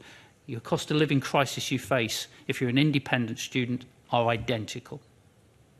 Okay, that's very interesting, and strictly speaking it's supportive of the move, but there's a lot of work still to be done there actually. And Sue, would you like to say something in terms of the support for apprentices and such like? Absolutely. I think when we talk about, bouncing off the point that was just made, the support for apprentices, we need consistency and support and sort of parity. And I think this has been a consistent theme in our conversations right now, the parity in between HE loans and college bursaries. We are not seeing that currently in the system. Very honestly, we do need a review of the entire system, as we all mentioned before, because this is not a very financially viable system. And when we talk about not just apprentices, but also our college students availing support, like my colleague mentioned, their lived experiences are very different, and we have college students coming in from some of the most deprived areas in Scotland who are availing this support, this kind of support, just to make ends meet. I think there's nothing more to add except that this is a very evident problem, and when are we going to see, and probably a question from the sector would be, when are we going to see a parity in compensation for students, because students and learners, because when it comes to higher education, not all demographics of higher education students also can access support. It is Scottish domiciled students who can access support, which is a very small demographic of students who also receive free education. When we talk about our college students, there is active investment from their end to access education, to access materials, like I mentioned before, and we're not seeing any kind of returns in terms of student support or any kind of support system that is consistent for our students and their well-being. So I wish I did have the numbers on top of my head, the latest numbers, but I don't. But that's the student. That is a very honest student perspective with respect to the cost of living crisis right now, and with the funding challenges, and with honestly living challenges right now the students are facing on a very daily basis. Well, thank you very much. And I see Sir Paul would like to ask something. Briefly, if I may, Mr. Kidd, not in any way wishing to disagree with the points that John has made on behalf of the college sector. I think it is important to put on the record that actually the funding to universities is not itself adequate. It's substantially lower than students in England get. It's reduced in real terms very substantially over the past 10 years. So I think if we're talking about parity of esteem and those like that, which I think is really powerful, I think we need to avoid any thought that one levels down, and you have to think about levelling up. Okay. Thank you very much. Thank you very much, sir. Thank you. John Mason. Thanks, Convener. Financial sustainability has been mentioned already by one or two of the witnesses, so if I can ask you about that. So that's going to appear in the bill, and it talks about in section 9, the SFC must secure the monitoring of the financial sustainability of post-16 education bodies. So, we were told that this happens at the moment, it's just being formalised. Paul Grice, does it happen at the moment? Yes, it might sort of help. I'm very mindful of this, the time. Yes, it does. So maybe just to help the committee from a sort of practical point of view. So there are a number of systems in place. First and foremost, I'm required as the accountable officer, and it applies to every single university principal. We have to supply, I think, in March and in June and in December, both forward. So June is critical. That's when we actually put in, having usually typically agreed with our university courts, we have to put in a budget and a 3-year plan. So that's when we tell the Funding Council what our plans are. In December, we have to submit our actuals, having been audited. And in March, we provide an estimate. In fact, I submitted mine sort of a few weeks ago. So I think, and as the accountable officer, I regard myself as being under an absolute duty for those reports to be fair and accurate. And they often mirror similar reports which we have to provide to lenders and others who've got covenants with us. I think there's also another really important duty on principals as accountable officers, and that's if we have any reason to believe that our universities are not able to deliver the education, etc., we're required to do, I'm required to tell the Funding Council about that. And equally, they have a power if they are not convinced that a particular principal or accountable officer is not doing that. They have the power to challenge them. They have the power to engage directly with the chair of court, and ultimately they have the power to invite themselves to appear before a court. So I think there's a lot of machinery in place already, and my perception of that, and I'm aware it's not always worked, but the actual machinery, I believe, is quite robust. There may be questions as to how it's actually operated in practice, but my sense genuinely is there's a pretty good and robust framework. There's probably some nuances one could talk about. Could reporting be more frequent? Just maybe a final point, we have to be sort of clear that that information is able to be received and processed adequately. There's no help to anyone in us just providing an avalanche of data to a funding council if it's not able to do something with them. So we need to be mindful to make sure we give them what is needed and what's required in a way that they actually can then digest and, if necessary, come back to us on. Yeah, there's quite a lot in there I could pursue you on. Because the extra money that the SFC is getting for this apparently new duty, at least a new legal duty, is not very much. I mean, in a full year, I think it's between 16,000 and 110,000. So it does raise the question, I suspect the colleges are going to tell me this as well, as to what do they actually do with the information. I mean, you said in practice it may or may not be working. In practice, are they very dependent on universities and colleges giving them the information, or are they proactive at all? Do they come into the university at all? So there's a duty on us, a responsibility on us, and I can obviously personally speak for myself, but I'm sure it's the same, that we take that very seriously. They do come in, I think I mentioned earlier, the sort of outcome agreement. So there is an ongoing management relationship we have with the Funding Council, so it's not the last word. So we have certain deadlines. I've not missed one, so I couldn't tell you whether if you do, they come after you. I suppose they probably do, but certainly we have very clear deadlines that we have to hit. There's a March, a June and a December deadline, and I regard myself under a very strong obligation to make sure that those deadlines are met. I mean, you may know why I'm asking you some of this, because it appears that the SFC did not pick up there were problems at Dundee University before the university told them. And that concerns me slightly, that they're just sitting there waiting for information to appear. Yeah. Yeah, the reason I slightly caveated was because I thought you might have that. I mean, it's difficult for me to comment on Dundee. And I should say, for transparency, I'm on the task force and also providing direct support to the interim principal. I think until Professor Gillies reports, it'll be hard for any of us to know for sure, Mr. Mason. But, you know, it's obviously got to be a fair question in the light of what's happened. Yes. I just wanted to get a feel for how the relationship went. So maybe from the college's perspective, how is the relationship and how might it be?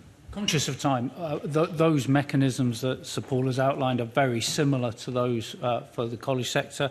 I don't think there is any absence of scrutiny. Certainly there's no absence of information supplied. The level of scrutiny within the Funding Council will be for them to and others to judge. But certainly the information is provided to them. I think where there is a deficit, and I don't think it's addressed by the bill, is their ability to respond once issues are found. There is no formal mechanism that I've ever been shown of a college that reaches the point of financial instability. And you need to remember the financial model on which colleges operate is quite unique. It has very little operating capital, cash reserves. When you reach a point of financial challenges, there is no evident, no pre-published, no roadmap of how you are assisted through that difficult period. And that is a worry. These are key public assets. And a financial model that doesn't have a plan B is one that I very much worry about as the Chief Accounting Officer for that organisation. The final point, if I may, under the bill, the SFC will formally be able to fund a much wider and diverse range of organisations, particularly with the transfer of apprenticeship responsibilities. I'd like to be assured that the same level of scrutiny that colleges and universities face will be faced by those other organisations as well, and that is a level playing field in terms of information requests. Okay, that's helpful, thanks. I mean, I quoted the bit already about must secure the monitoring, whatever that means. There's also a bit about they can make recommendations and also they can give guidance. Do you think there needs to be something more solid in the bill? I think where institutions are forecasting challenging financial circumstances ahead that go beyond their direct realm of control, where it is clearly being identified this is due to funding constraints, be that external funding that they had forecast that hasn't materialised, or simply flat cash settlements that are no longer covering all forecast expenditure, that there needs to be mechanisms to support those organisations, to look at the ways in which they are funded, place appropriate scrutiny and ask the right questions, but a mechanism by which those organisations are supported back to stability. Because if you take the colleges sector, for example, not all colleges are funded at the same level as each other. And if you've got colleges that are comparatively poorly funded and they find themselves in financial difficulty, you have to ask the question as to whether the funding mechanism for that college is adequately meeting its needs. And you need to have a mechanism to address that. Right now, I don't see that mechanism. And also, presumably, whether a college is making sufficient adaptations to fit in with its income. Absolutely. Because we certainly get, I don't know about colleges, but we certainly get the impression that some universities have been more agile and reacted quicker to the drop in overseas students. I realise that's less of an issue for colleges, but presumably it's both. I mean, so do you think the SFC is proactive enough, or do they just sit back?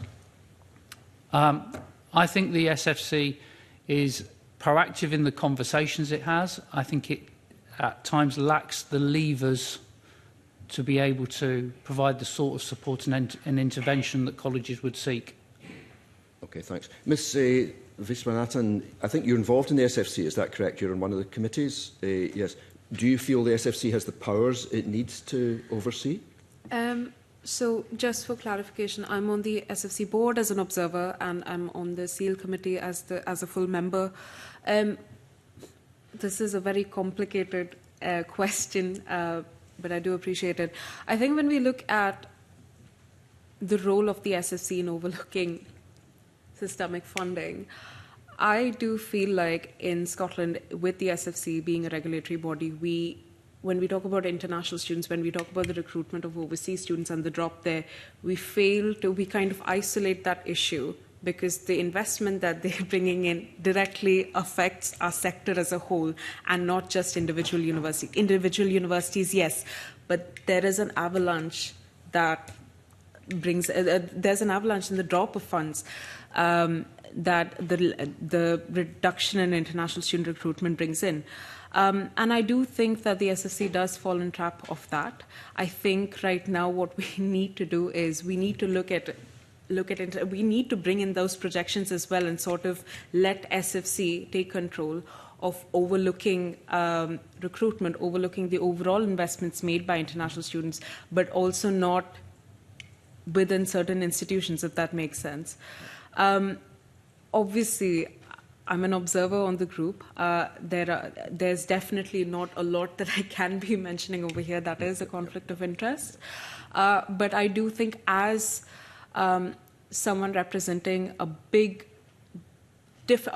sort of a cohort of different demographics of students and learners, we do see that overseas students and that demographic are certainly isolated in the financial landscape, in the educational landscape, in the student support landscape, in a lot of discussions that we have in certain committees as well. Because I do think that we kind of have the perspective of placing them as a reserved matter to Westminster, whereas there is a lot of relevance within Holyrood as well that we should be talking about. But that's all I think I can contribute. Thanks, Convener. I could probably go on longer. Ross Greer. Thank you, Convener. And following up on John Mason's line of question, particularly on the information sharing obligations in the bill, John, in your written submission, College of Scotland suggested that you'd want more clarity on exactly what the obligations are. And Paul, in your written submission, you pointed out some inconsistencies, and I think either the policy memorandum or the explanatory notes between the general principle around when information should be provided and the examples appearing to be at a much lower threshold. Obviously, the intention is that more detail on that is provided via the regulations that will come later. Are you looking for a statement from government giving you a bit of clarity at this point in time, but you're content that the detail will actually be written down in the regulations? Or do you think there's a need to put something a bit more specific on the face of the bill at this point?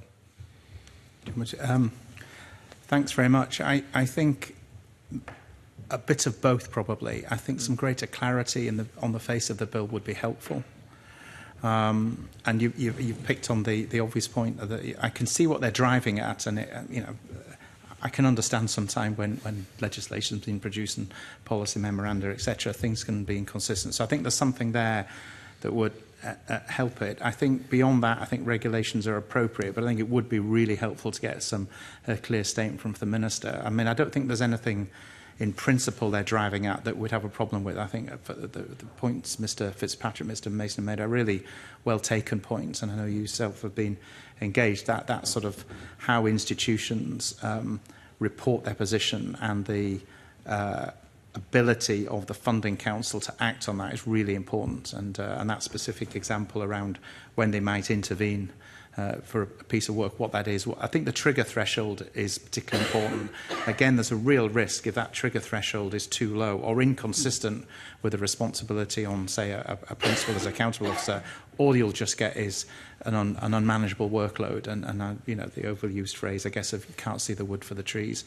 But it still is important, so I think it needs to be there, and that's something that I think might just be captured on the face of the bill and supported by a statement from ministers. And then when it comes to the regulation-making powers, whichever committee it is that's ultimately considering those, I think they've got more to go on as to whether they feel, whatever the government of the day is, that actually they're giving, they're sort of honouring, if you like, the intention of the bill. So I hope that's sort of that would be my recommendation, obviously, to the committee. That's useful, thank you. And John, College of Scotland's position?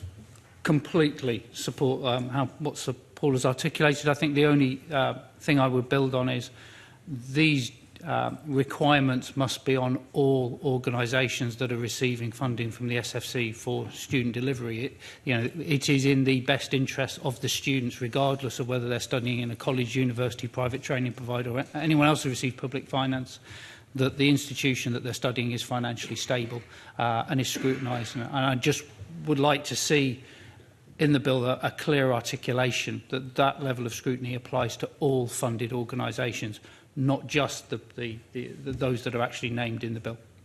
Thanks very much. And on the point of, and Paul, you mentioned it a moment ago, the potential for intervention, the ultimate stick that the SFC can wield is calling back funding. But in reality, that doesn't happen because in a situation that may give rise to the possibility of that, actually taking money out of that institution is probably one of the worst things that you could do in that situation. So the concern that some other stakeholders have raised is that That's not really an effective stick to wield in this situation. It's not an effective enforcement power. When we had the previous chief exec of the SFC in giving evidence last year, I believe, she hinted that actually there was a need for the SFC to have a wider range of enforcement or intervention powers. From the institution's perspectives, presumably you're never going to want money to be clawed back from your institutions. What would other effective enforcement powers look like from your perspective? What would provide that incentive but still be a realistic option for the SFC in those worst case scenarios? If I could start, yeah, John. I think the clawback power is one that potentially only addresses a small subset of institutions. In a college's context, you can completely fulfil your funding contract. You can meet all of your learner and credit number targets and yet still potentially find yourself in a financially very difficult place. In fact, ironically, you could find yourself in a worse place by chasing your number target. So the idea, as you correctly articulate, that a solution to an organisation finding itself in financial difficulties to claw back even more money is perverse. I think there are fundamental issues, and I can't speak for how universities are funded. There are fundamental issues, though, with the way in which colleges are funded. The fact that the mechanism by which that is done is at best opaque and doesn't even provide consistent funding between institutions. To make an assumption that a college that is in financial difficulty is in that position because of some failing on its part, I think is unhelpful. There will be circumstances where that is the case. But in some circumstances, it will be because the basis on which it is funded is the underlying issue, and the SFC needs to be able to confront that. I agree with that absolutely. Just before bringing Paul in, though, in the small number of examples, or the small number of potential scenarios where it is a rogue institution, to use a perhaps pejorative phrase, what is an effective enforcement mechanism there, though? Because we can all generally agree that clawback is almost never going to be the appropriate mechanism, but a rogue institution is a possible scenario. So what would be agreeable to College of Scotland as a SFC enforcement mechanism? I think there are very, very few, and I've not necessarily come across any that I would describe as rogue institutions. I've found institutions where they have become overwhelmed by the challenges, financial challenges that they face. I think there needs to be active support and intervention at that point, where additional resource, maybe in the forms of expertise, can be deployed into that institution to support it. Now, sometimes that might lead to decisions about more fundamental root and branch change, but our colleges are vital public assets within their communities. They have to succeed, and therefore they need to be supported and challenged and given the expertise and resource in order to correct any failings, not punished and further funding withdrawn as a way of incentivising them to do better. There is no absence of energy being invested in trying to do a good job in the colleges sector. The absence is resource. Thanks. And Paul, thoughts on effective enforcement mechanisms? Yeah, I should say, first of all, if I was the accountable officer for the Funding Council, I think I would want to have the power to stop payments. It might be different from clawback. I think as an accountable officer, you have an obligation not to keep putting money into something. So, yes, you're highly unlikely to use it, but the existence of it, I think, is... So that's obviously the Chief Executive of the Funding Council will have our own view on that, but that would be mine. I think where I think there's a difference here between colleges and universities is because we're not in the public sector and universities are autonomous. And for most universities, actually the Funding Council are, though hugely important, minority funders. I mean, most of our funding comes from other sources, and that varies, of course, across universities. So that has to be respected. So my starting point is back to, I think, a point I made in response to Mr. Mason's questions, is that actually engaging with the governing body of the institution and enabling and expecting, if you like, the Funding Council to act quickly. I think speed is an important point here about engaging quickly. And if you like, if there's any responsibilities, it's on both parties. That would be the Funding Council and the institution actually to work together to resolve the situation. Because I think, as where you're coming from, punitive measures are, you know, one might feel they're justified at one level, but they're only going to make the situation worse. So for me, it's about respecting that autonomy, but I think particularly important, and I don't think we can lose sight of the really fundamental role of the governing body of a university as the body that's ultimately charged. I mean, that's a personal obligation, and I speak again as a sort of member of University Court as principal. So I think that, for me, has to be factored in. Otherwise, there's a danger of overwriting that, and I think that causes problems. And colleagues who are close to the Dundee situation will know that that's something that the task force is working very carefully on, respecting the position of University Court, but obviously trying to fulfil the obligation it's been given by ministers. Thanks very much. Conscious of time, convener, so unless Sire Andrews is particularly keen to come in on this one, I'm happy to leave it there. Thank you. Pam Duncan-Lancey. Thank you, convener. On the discussion that we've just had and kind of building on it, what is the panel's assessment of the proposals to change the membership of the SFC, the council specifically, the terms of appointment, the skills that they're looking for, experience of members, and the introduction of co-option powers? I'll start.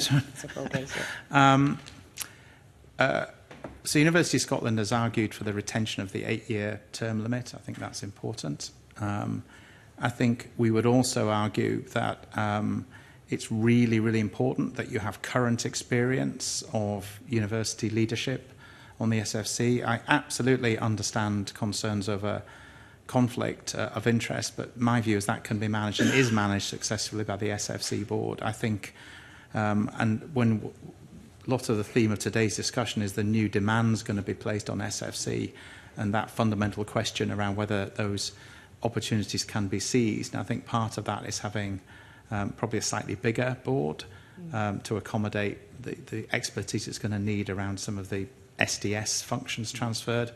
But I think from a university point of view, we would argue that it would be sort of a retrograde step to lose that current, I mean, for all former, say, university principals have a lot to offer. There is just something about someone living in the moment and being able to bring that advice and perspective to a board, and recognising that it's a board. I mean, it's one voice, maybe in a board of a dozen or more people. So it's not that it sort of wins the day, but I think it's really important. If I was on that board, I think I'd want to be able to turn to somebody and say, okay, you're running that institution in the sector right now, give us your advice. Obviously subject to the safeguards around managing conflicts of interest, which I'm certainly assured, and particularly in sort of conversations with the current principal who serves on the SFC board is scrupulously careful to avoid and recuses themselves from any issue. So that would be the 2 points I would make in response to your question. Thank you. Do you have a view, John? Well, I think just picking up one of the final points that Sir Paul made, which was about the additional responsibilities that are coming with the SDS national programmes and modern apprenticeships.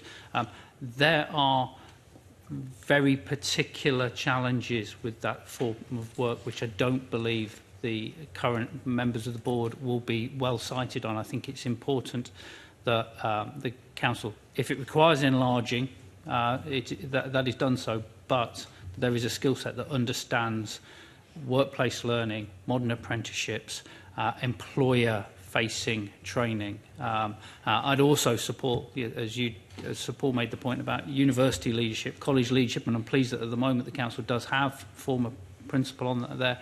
I think that's important. I think there are unique experiences that former colleagues who've held those sorts of roles can bring to the council. But I want to stress modern apprenticeships offered by the private training world are a very different product, and it is important the Funding Council appreciates the complexities and the differences, and I suggest that will be with a seat on the board. And do you think that, so it's a seat, you've just said seat on the board actually, so does there also need to be committee structures within there for particular sectors? I think in the bill it suggests that the SFC may create an apprenticeship committee, but it also talks about the fact that SAB will be lost. I think there was extremely good work undertaken by SAB. I hope that the apprenticeship committee can learn from the experience of SAB, and it can be inclusive of a wide range of employer views, both industry representative bodies, large companies, and most significantly within the Scottish economy, the smaller businesses and the challenges that they uniquely face, because they're the heart of an awful lot of our, particularly our regional economies. So I think an apprenticeship group that has a strong and diverse employer voice will be extremely important. Thank you. And just finally, Sai, you said that you have an observer status on the SFC. How do you think that should proceed going forward? That's a very heavy question. Of course, from my perspective as an observer, there is definitely space for myself to critique the system if required, so that it doesn't conflict any sort of voting responsibilities. But definitely, I would say in the wider strategy, with the bill coming into effect and with us moving into a tertiary education framework, I would want more student representation on a permanent basis on the SFC board itself. I think, as colleagues did mention about the expansion of the board, about the board being a bit more bigger, we have principals from across the sector, we have sector leaders from the sort of funding perspective, but when we look at student experience, when we look at who's on the receiving end, we don't have a lot of other people except for the NUS on the board itself. And I do think to maintain the parity of experience over here, going on the theme of parity, we would want specific positions on the SFC board or certain committees from student demographics. I do have to say that I'm very much involved with the TQF steering group.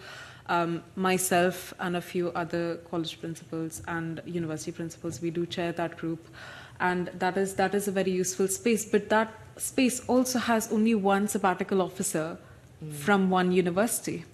That adequately does not capture the voice of college students, apprentices, or anyone from an institution like the Highlands or Islands Student Association with partner colleges, partner institutions, or smaller institutions.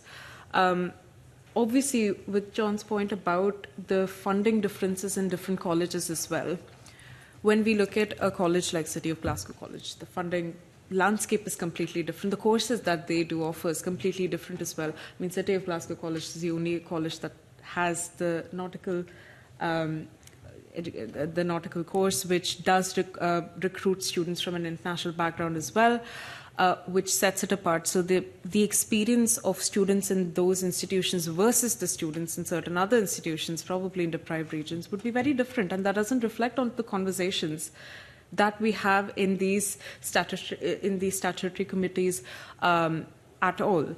And I think when we look at the bill in itself, when we look at the end product of all of this, we don't adequately capture student voice, or we don't actually adequately capture the student experience, or we don't actually look at what could be the strategy that the bill entails in terms of student experience with respect to all of the points that we've mentioned over here. I think there are a few committees as well where I do see that the committees are very higher education heavy, and we are struggling for further education representation as is across the sector. But when we look at students, it is just the NUS, or it is one or two officers in select committees. And is that because of the way that they're recruiting to those roles, or is it because students are busy doing other stuff and there's a supply problem, I guess, is the question. I'm sorry, could you repeat that? Is there a supply problem? Is there a lack of students from from colleges, for example, being prepared to take on the responsibility because they're busy doing other things, or is it a structural question of who's recruiting what? Right.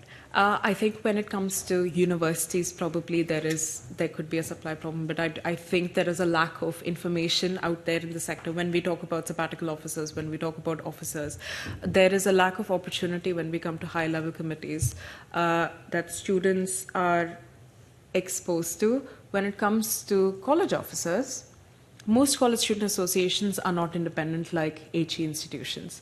They are mostly institutionalized, and most officers that come onto these roles are also on voluntary basis, and they are not compensated for the work that they do. They mostly have to take time out of their busy schedules, out of their jobs, out of caring responsibilities, and they have to deliver what is required of them, except for a couple of institutions probably where things are different. Obviously, the bigger institutions have more money, and the compensation is directly linked to that. So I do think with college officers, it isn't a supply issue. It is an opportunity issue. It is an exposure issue. It is an issue of compensation. As a sector, obviously this directly links to the points John made about funding. College student associations are not established in itself to be autonomous in the first place. So they don't it is difficult for them to find their feet into these committees. Thank you. I appreciate that. Thank you. Thank you. Willie Rennie. So let me try and summarise. Andrew, you're sceptical. Sir Paul and John, you're passionate about reform, but you're actually a little bit underwhelmed by the structural change, is how I would summarise it. Is that a fair representation? Yes, I think there are major issues that are impacting particularly on the college sector that I think, I hope this bill is not thought to be the complete answer. I hope it is the start and facilitates urgent reform, but I am concerned that in the complexities of moving the apprenticeship funding into the SFC, that could take time and attention away from the urgent task of institutional financial sustainability, which is the key issue for the college sector right now. I don't think I said underwhelmed at any point, Mr. Rennie. Certainly passionate. I think this legislation offers opportunity. The question is, will it be grasped? Okay. There's a lot going on, as we know, within both HE and FE, and now in the apprenticeship world. We've talked about cross-party talks with HE funding, and also there's been a great focus on college funding. We've had Dundee University, Perth College recently is in a terrible condition. That's just in my part of the world, and there are stories from other parts as well about the financial difficulties. So there's a lot going on. First of all, is that the time to make a change of this magnitude? And secondly, can the Funding Council cope? Has it got the headspace to do this? John, do you want to start off? I don't necessarily have a direct answer to your question, but I share your concern. That there is, I perceive there isn't a large amount of resource going into look at and to support the University of Dundee at the moment. And that is to be acknowledged, that is required, and that is required to safeguard the employment and the student experience and put that university on a stable footing. I'm not well cited on the UHI Perth issue, although I am aware that there are some challenges there. I think we have a number of institutions that are in a fragile state, and it would concern me about the SFC's capacity to step in and support them right now, let alone if they're going through large-scale organisational change. Their bandwidth to support as many institutions as I think are reporting, forecasting financially challenging situations would be of concern to me. Sir Paul? Yeah, I think it's one of those nutshell questions. I mean, have they got... I don't know is the short answer. I think not to say in the final analysis is if this legislation wasn't proceeded with, I think that would be a real missed opportunity. Genuinely feel that. I think this bill, maybe with some amendments and some development, offers real possibilities for an improved system, because I don't think we should lose sight of what Withers and Audit Scotland said. I mean, they were pretty trenchant in their view, and I think this bill obviously doesn't capture all of those. Much of the Withers stuff could be done administratively, but nonetheless I think it's important to go back to where it all started, and I think there are real possibilities there. without wanting to sort of duck it, I think you'd ask a really critical question that, between the government, the funding council, indeed, if I may say so, this committee, to come to the view. I'd like to think the resource can be found to ensure it is, because I think if we miss this opportunity, it's not likely to come around again for years. We're all aware of the parliamentary timetable. And I think that would be a missed opportunity. I think having come this far down the road, I think my instinct is to try to make it stick. But I think that question needs to continue to be asked and assurances sought, and that's in all our interests to do so. Andrew Saib, would you have anything to contribute on this front? Well, given the fact as local authorities have got very little interaction with the Scottish Funding Council at all, and I think that maybe says quite a lot, we feel there's real risk here to where we are, and ultimately the outcomes for young people, and hence we've got very serious concerns about this draft bill. Sorry? I'm sorry, Willie, could you repeat the question again? So I'm just, if there's any additional comment, do you, bluntly, do you think the SFC can cope with this, with everything else that's going on in the world? I think it has to at this point in time, because being on the receiving end of the spectrum, representing students, I think it has to. I think we're at a pivotal time. We're at a period of time where we need pivotal change, where we need to be spearheading this as a sector. And we can't keep letting our sector and our active investors that are students, our biggest stakeholders, down. And I think that is the most blunt answer I can give to the committee right now. Okay. Thank you, Convener. Thank you. George Adam. Convener, good morning to everyone. I would like to ask about private companies that I give the training for apprenticeships and things like that. There's been a lot of talk about it. They would say that they give quite a big bang for their buck, that they deliver quite a lot for a lot less than other people do, but they're concerned that colleges will be given priority over training providers in terms of funding with this. But then there's the other side where people think that the lack of clarity and checks and balances that private providers would be subject to before receiving student support funding, and that private training organisations are simply to access public funding without investing in high quality delivery. Now, these are debates that have gone on all the time since private providers started getting involved in this. So my whole idea was to ask is, how do you assess the Bill's proposals regarding private provider designation, and particularly around the oversight and growth implications in this? Anyone? Yep. I think the modern apprenticeship world is enhanced by a diversity of providers, be they employers who happen to have training contracts, be they private training providers, local authorities, colleges or universities. That diversity is to be celebrated, and it very much enriches what a modern apprenticeship is, ensures that the individual following that apprenticeship is in a setting that is most appropriate to the development of that skills need. Modern apprenticeships are funded at a flat and consistent rate. So if that's an approved private training provider currently with a contract with SDS, for that framework it will receive exactly the same funding to deliver that framework as a college or any other setting will. So there is no difference. What I would go back to is an earlier point, which is the amount of funding which is described by SDS as the contribution rate is not intended to fully fund the cost of the modern apprenticeship.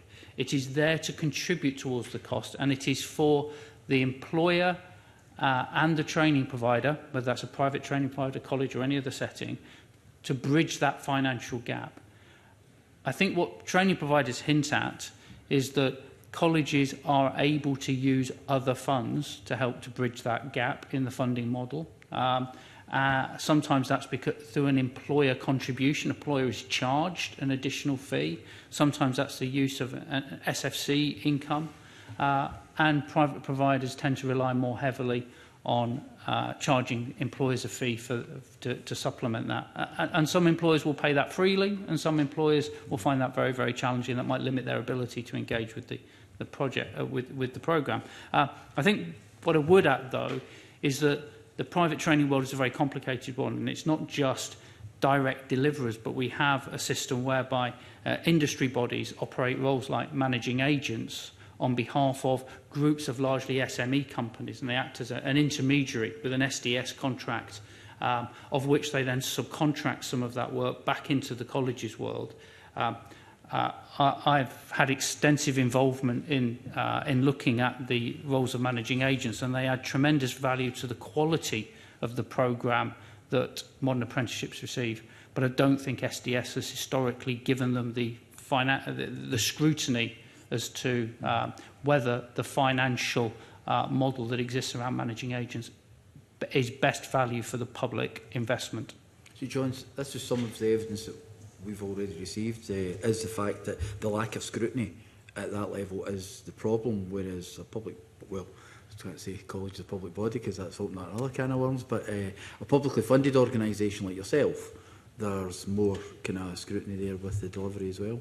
Yeah, and as I said to a previous answer, I'd hope on the financial scrutiny point that if the provision for apprentices moves to the SFC, the same level of scrutiny is applied to private providers, non-public body providers, as has been traditionally to colleges. I think that same level of scrutiny is absolutely critical, and the financial arrangements through managing agent or subcontracting relationships needs to be looked at very closely.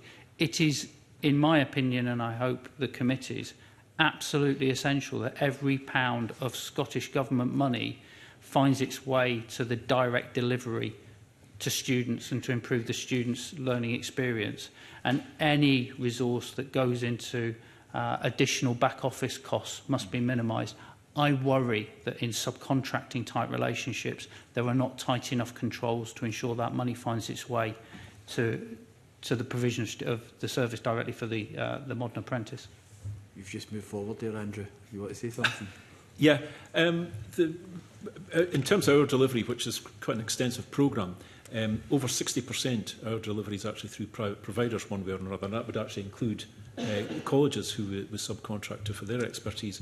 Without that kind of partnership approach, we simply would not have been able to develop up the programme the way that we have. The private providers are absolutely superb. They bring an industry specialisation. They are from the respective industries themselves, by and large, and they bring employer links. So in terms of their role is absolutely crucial. They are, from our perspective, actually very cost effective, and I can certainly assure the committee in terms of level of scrutiny, they come in under our quality assurance and adhere absolutely to really quite strict scrutiny measures in terms of performance, and that's obviously linked to the whole contract and so on. Thoughts on John's idea of the subcontracting, of where it goes to someone else, the money goes further down the line when they try to make the connection with business to business? I understand the principle there, and the list of things John gave then there about we need to ensure that there is a direct link to the public purse and performance and outcome. So I agree with that. The providers we're dealing with them directly, and they've got a direct influence. So I'm unaware of the circumstances John's referred to. Okay. Thank you. Thank you very much. Just a final couple of questions from me. Sir Paul, to you first. You will have seen some of the evidence we've received that there is a concern that by moving apprenticeships into the SFC that they will be diluted, and given all the issues within your sector, that another university or universities may at some point go to the Funding Council seeking additional financial support, and therefore apprenticeships and money for apprenticeships could be siphoned from its principal aim to support universities and other institutions. Do you accept that? If yes, what can be done to reassure those who are concerned about it? Or do you believe if a or some universities in the future seek additional support from the Scottish Funding Council, the SFC should look at their entire budget to be able to provide the support it can?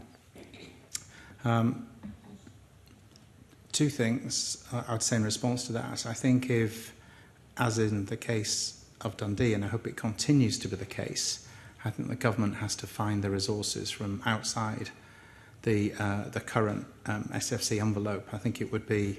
It didn't this time. Well, it was a combination of things. I know there's some complexity in there. I think as a matter of principle, it would be unfair to those institutions who are not requiring that they should somehow pay a penalty for that, whether that's through, to use your example, not able to provide provision. I think that for me there's a point of principle there, and I hope that continues to be the case, with the expectation in the case of Dundee that more needs to be done, and rightly should be, by the way, in my view. I think the university must be secured for the future, but I think government has a responsibility to look across its range of funding levers to make sure either universities or colleges, for that matter, are not expected to pay for that. I think in terms of how apprenticeships is, and I would say in the broader sense, are protected, I think the letter of guidance from ministers is a really important tool here. They're entitled, they do, in my experience, make very clear what their priorities are.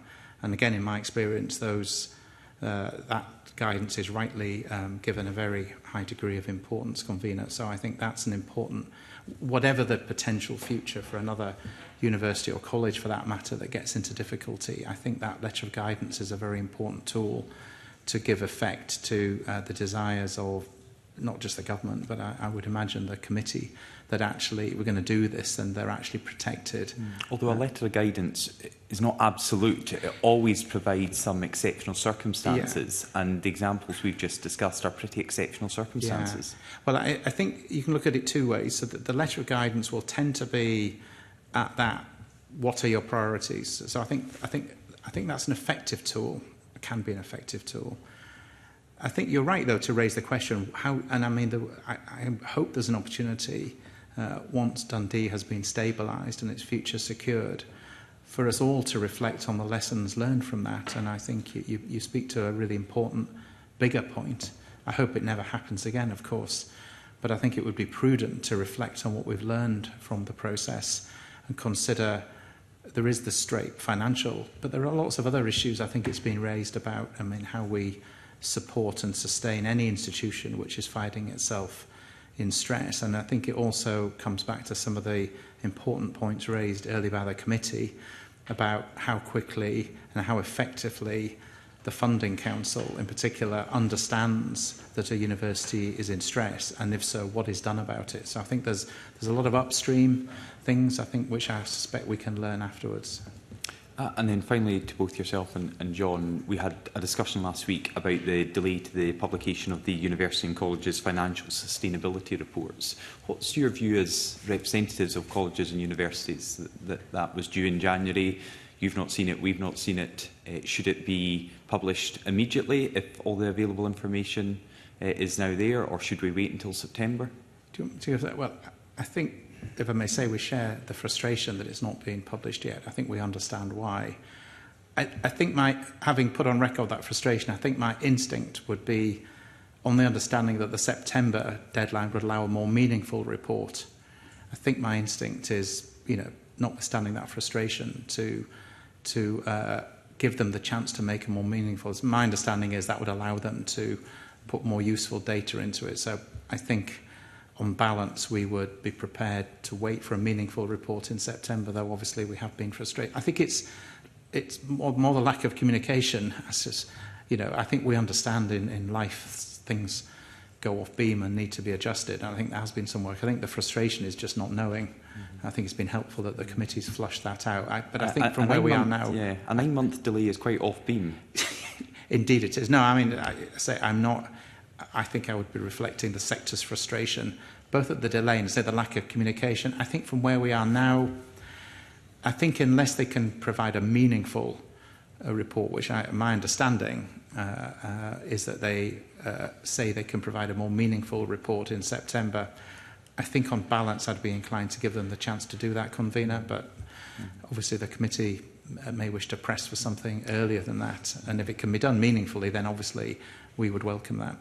And John, colleges were the culprits, apparently, we were told. Apparently so, and I'm not aware of the specific situations for the two colleges that it's alleged were holding up the process. But to your specific question, Would we like to see that report published sooner? I think the answer is yes. I mean, we're at a critical stage in the annual allocations process. We know colleges are in extremely difficult financial circumstances based upon the last set of reports published and then the Audit Scotland annual report into the college sector, which paints an extremely poor look at the state of finances right across the college sector. There's no college that's outside of experiencing extreme stress financially. I think I support Sir Paul's point that if a much more meaningful report will be available in September, there may be merit in waiting for that. However, there is always jam tomorrow. I don't see why, if all of the information is there, the expertise exists within the SFC, that report cannot be produced, even if it's an interim report, and put into public domain. Because right now I think it's daylight that will help to expose these issues and provide the support that institutions desperately need. It's not waiting for a report that may be superficially improved by an additional few months of consideration. I'm not sure what value it will add. Okay. Thank you all very much. I apologise we've overrun quite significantly, but I think that's because of the debate you've prompted from the questions we've put to you. So I appreciate all of your time this morning and the evidence you provided, and I will suspend for 15 minutes.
Yeah. Good morning and welcome back. We'll now continue our evidence from the second panel today on the Tertiary Education and Training Funding and Governance Scotland Bill. Can I welcome our second panel? And we have Sarah Dalrymple, Founder and Director of SDC Learn, Stephanie Lowe, Deputy Chief Executive, Scottish and Northern Ireland Plumbing Employers Federation, and Fiona Ray, Head of Administration and Finance, TELUS Training, and Fiona is appearing virtually today. Can I kick off the questions? You may have heard some of the discussion we had with the previous panel, and indeed I've asked this question to every panel. So, do you believe there's a problem that this bill is seeking to address? And do you believe this bill is the right answer to those problems? And maybe, Sarah, if we can start with you. Thank you. Thank you, Convener, for the opportunity to present my views today. I understand the need to consolidate funding and simplify the funding landscape. However, I am concerned that the merge of SDS into the SFC will result in training providers being diluted and eventually being put on the back burner. As Stuart McKenna from the SDF says, the college-first approach suggested in the Withers report is unhelpful. The Withers report, which appears to be the basis for most of the changes suggested in the education landscape, is one perspective and doesn't take into account the real values of MAs as delivered by training providers. It is essential that we offer a wide range of learning opportunities to the modern Scottish learner, and ensuring the availability of training provider provision, colleges and universities is crucial. There does, however, need to be a realignment of funding for modern apprenticeships so that the delivery of these qualifications can continue to develop and enhance the Scottish workforce. Funding for modern apprenticeships has been stagnant for a decade and needs to be increased so that training providers can continue to deliver work-based learning. I'm concerned that the move of MA funding to the SFC will not see training providers being given the priority for them. SDS has spent years on improving and promoting the provision of modern apprenticeships and foundation apprenticeships for that matter. My real concern is that the SFC does not have the knowledge and expertise required to support training providers, and that they will have a natural bias towards colleges and universities. As a training provider, the funding contribution for MAs makes the delivery of these qualifications a real challenge. We don't have the additional funding streams afforded to colleges and universities, and we have seen a number of training providers close their doors over the last few years as a result of the stagnant funding available.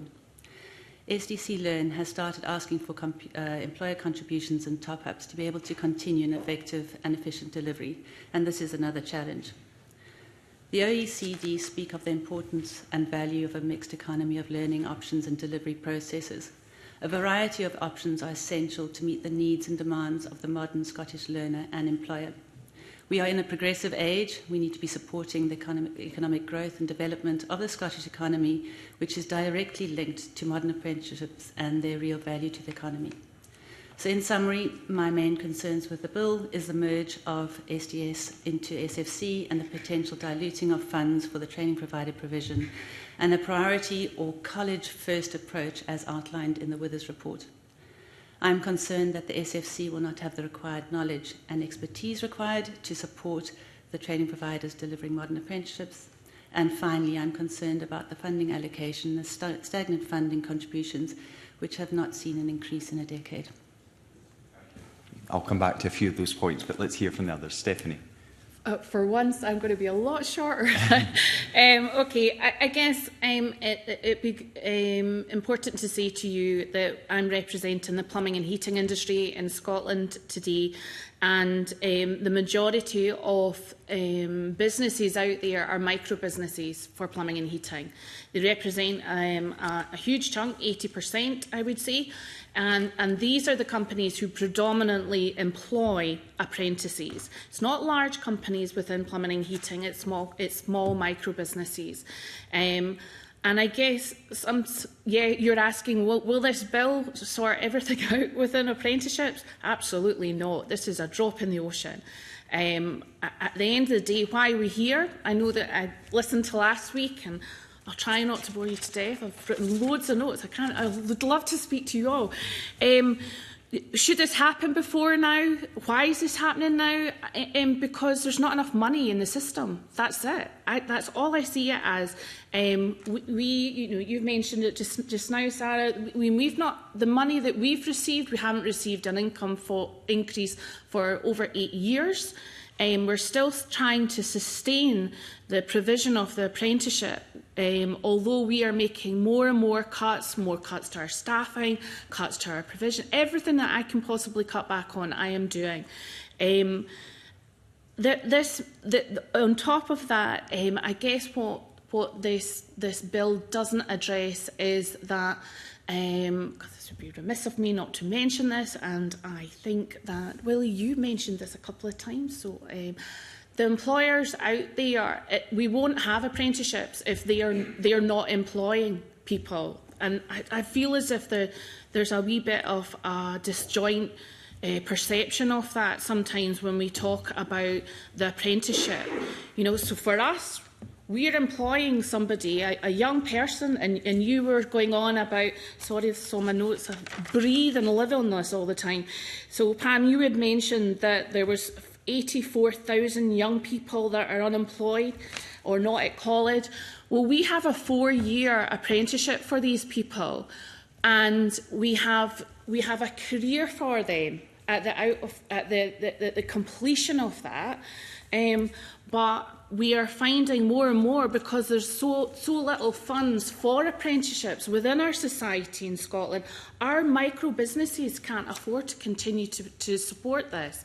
And this is our survey that's gone out. We survey our members quite often. I mean, it must be the bane of their life with surveys, but it's important. These are lots of micro businesses, and I'm speaking for them. So they need to tell me what the issues are, what's working well, and this is predominantly what they're coming back to me to say is it's unaffordable to do an apprenticeship now. So this is obviously my main concern. However, going back to, because it'd be remiss of me not to mention all that to you, your question was, what is this going to address? And I guess I have similar concerns, as you said, about, and certainly after I listened to the discussions that took place last week, so Damien had said basically he's got different departments there that provide the support for the apprenticeship. And it sounds to me as if they all have to go over, because they all work together to make this work at FSC. And I hope that they can. I mean, we don't really have an option, really, because it needs to go over. You're trying to save money by doing this. I certainly hope that this isn't going to jeopardise apprenticeships, because predominantly, again, within our society here in Scotland, I'm surprised nobody said this morning, is that money predominantly is there for schools, then it's for the universities, and then there's the almost like this lower class here who don't get much funding. That is the way it's prioritised. Yet these individuals down here who are seeking a career, they are actually contributing to society by paying tax. So they are contributing to society because they have a job. It's good for us, for Scotland, to have all these people in employment. So I have to keep not digressing, sorry. I'm very passionate, in case you haven't noticed. We can see that. So I hope that this bill will not be end up being discriminatory towards apprenticeships. That's my main concern. And I hope that Scottish Funding Council and SDS get together. They have done in the past. They're doing stuff together. I genuinely hope the resources continue to be there. There's so much fragility in our apprenticeships just now. There is so many barriers for us at the moment. This is just one of them. It's so sad, really. Okay. Thank you. And Fiona. Good morning. I'm a bit like Stephanie, so I'll be very passionate about apprenticeships, having done it for 28 years. I hope this bill changes a lot of things, but there is some concerns, especially with SDS, which we predominantly work with. The SFC, we have no contact with at all. So again, we think there could be an issue with independent training providers sort of losing out to colleges and universities. Having done apprenticeships for 28 years, there seems to be a loss of a link between schools and the workplace. We're working with Aberdeenshire Council on the Foundation Apprenticeship Programme, and it's hugely successful with an over 80% achievement rate, where the learners then go on to full modern apprenticeship or onto universities. There's a huge potential there that seems to be lost. We work with a number of employers that actively seek to recruit those that have done the foundation apprenticeship, because they've already learnt a lot of the work-based skills, they've learnt about the work-based ethics. So we work with a number of employers in that frame that take on the foundation apprenticeships, but there seems to be a lack of consideration from schools about foundation apprenticeships. Some are actively working with it, some don't put an awful lot of emphasis, and rather that the youngsters go to colleges, etc. So that's our main concern, is there seems the bill doesn't seem to address a lot of the foundation apprenticeship and how that links into with the employers. Now, we work directly with the employers. Employers can choose to go to the colleges or they come to us. We have only got one income stream from SDS. We don't have any access to funding from the SFC. For those that chose to put their apprentices to colleges, the colleges can get between 2,800 and 5,200 per apprentice more funding through the SFC. We've got no access to that. So we have employers that contribute instead to get the right skill training. So there seems to be a disparity. So employers want the right skills. It's not all about skills, it's the right skills, and they're willing to pay for it. So we're kind of in competition with the colleges, because although they can offer these things for free, they're not providing the right skills. It's generic skills that they're providing, whereas we can offer out more specialised training in the right areas. So that's our concern, is there seems to be a disparity of the level of funding between everyone, and also the concern about the right training coming through from the schools into the full modern apprenticeship. Thanks very much. I did say I'd come back to you on a number of those points, but you've all given quite comprehensive answers to that it's starting to go into areas that other members want to ask you about. So I'll go to the other members and then maybe come back in. And first of all, Willie Rennie. So you'll be familiar with the Withers report and also perhaps the Audit Scotland report from a few years ago, which was quite critical of the kind of skills landscape and the lack of leadership within it. And Withers was quite critical, saying there were competing narratives and approaches, duplication, lack of clarity, lack of leadership and effective governance, said harmful and false division that fuels its persistence, the divisions between the various parts of the system. Do you recognise any of that? I mean, in your work, do you see any of those elements? If I may, the Withers report has a lot of good things in it. He was definitely very opinionated about a lot of things, but we do need to realise it is one person's opinion and things that he's put forward. I understand some of those aspects that you have mentioned. I'm assuming he's speaking about SDS in that. And yes, even as a training provider, it's very difficult sometimes to know where things are and why this is happening. There does need to be a change. I appreciate that. I just don't know if this is the right change or if there's enough preparation that's been put into place before the changes in SDS moving to... So why do you think there needs to be a change? Well, some of those points, yes. I think we do need to look at the funding contributions. They're very important. I understand that there's a lot of money going everywhere, but even if you look at what Damien Yates said the other day about potentially 30 million being used in that transfer, that's a lot of money that any of us as training providers would welcome to be added to our contracts. That's the reason not for change. But Yes. why do you think there needs to be change? Because there's not enough money in the system to support what we need.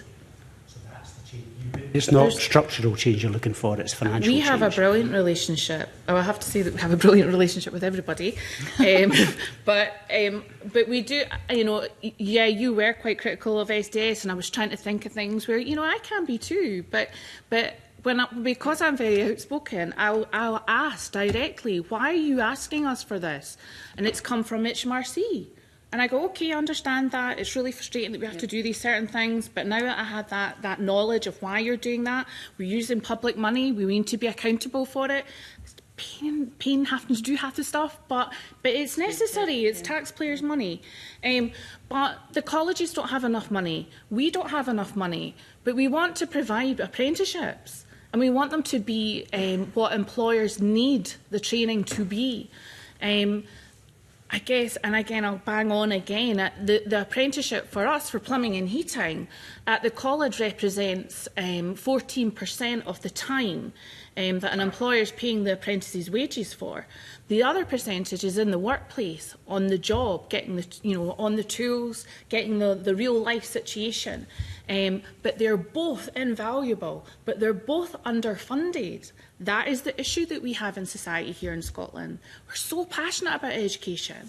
So, but Withers isn't talking, I mean, he has referenced finance, but the main thing here, and what Audit Scotland said before, was about leadership. Do you see any of that lack of leadership and coherence across the system within your experience? I think our direct links are with SIAs, who are your skills investment advisors. I mean, I haven't looked into the SDS delivery model and all of that. I've seen some of the salaries that they're getting, and I think that's incredible to have that salary at that level. There's no way a training provider would be able to pay their staff that. They do have requirements. They do need to make sure that they've got these things in place so that they can explain to the public where the funds have gone. But SDS also know apprenticeships, and they've been working with them for years. They've got systems in place that have been really tightened over the years. We've got FIPS, their information storage system, which is now working really well. And as you say, the things that they're asking for, there's a valid reason for them. They are quite pedantic in certain things, but in general, it's worth.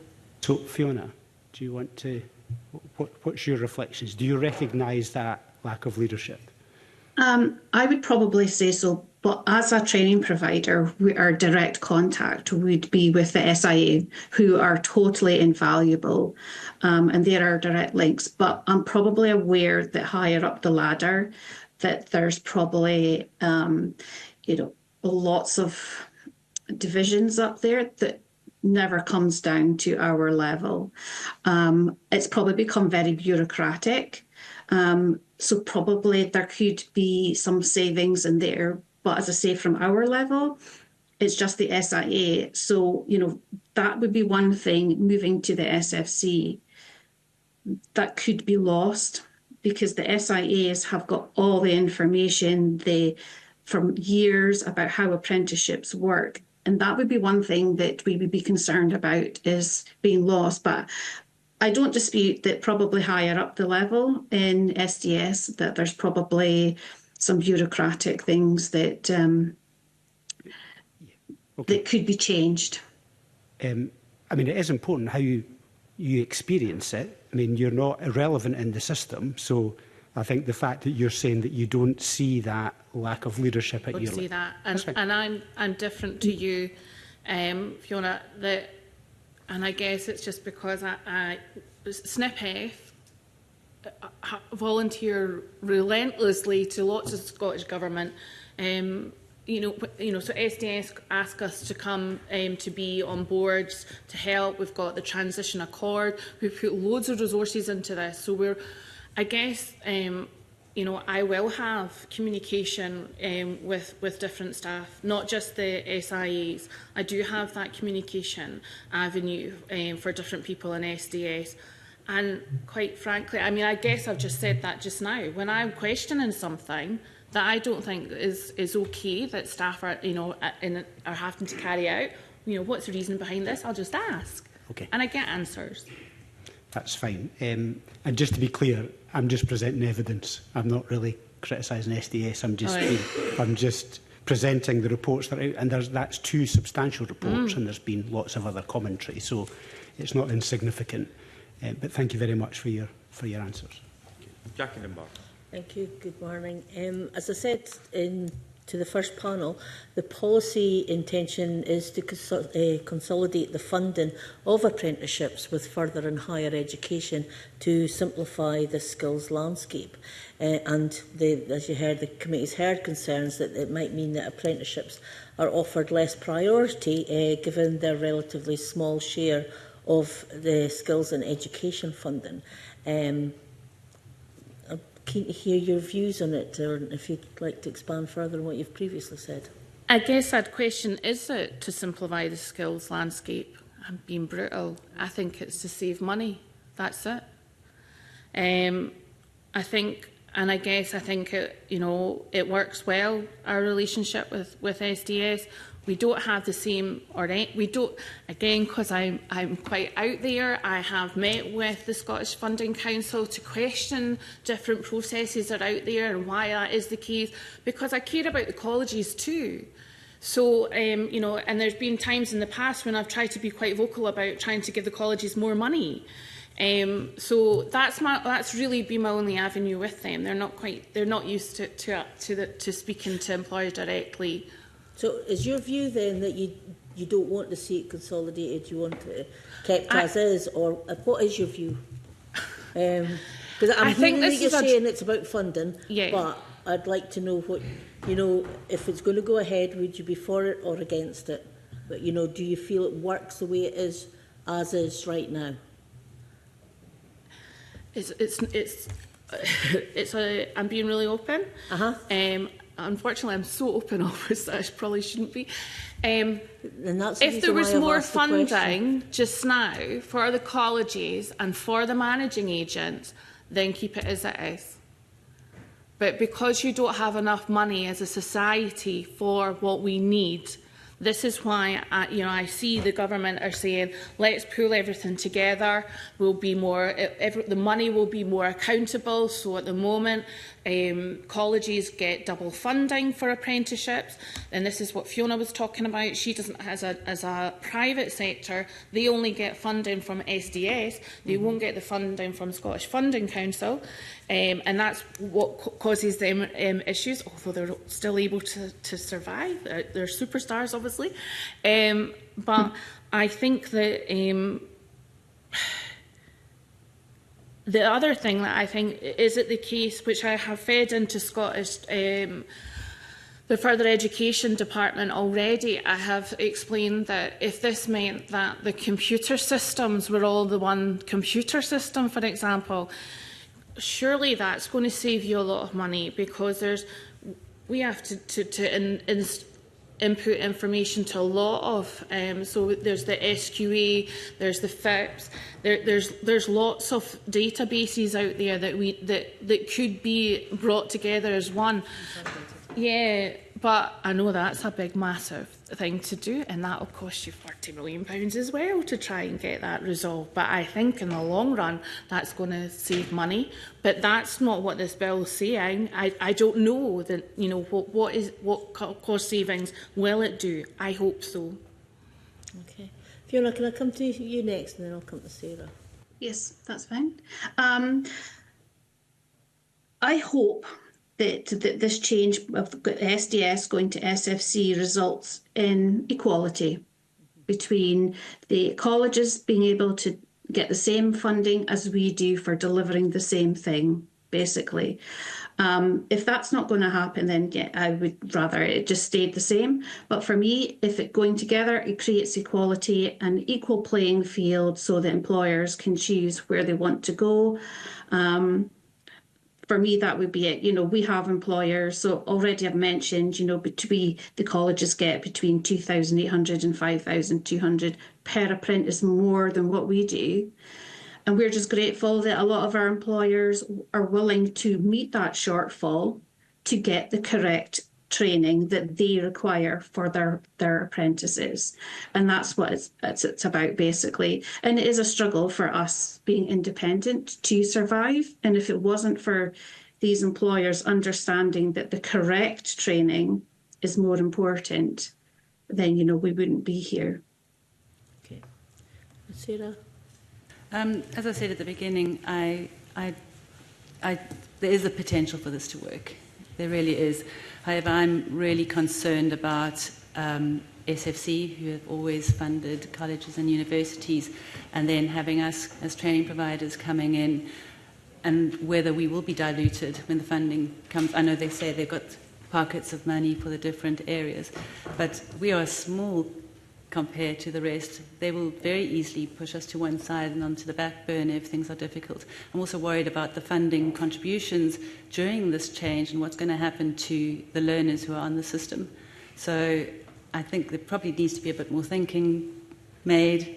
We need to find out how SDS will be able to merge, how this thing will happen without disruption to the learners and to the employers as well. So more information would be extremely useful. Useful, yes.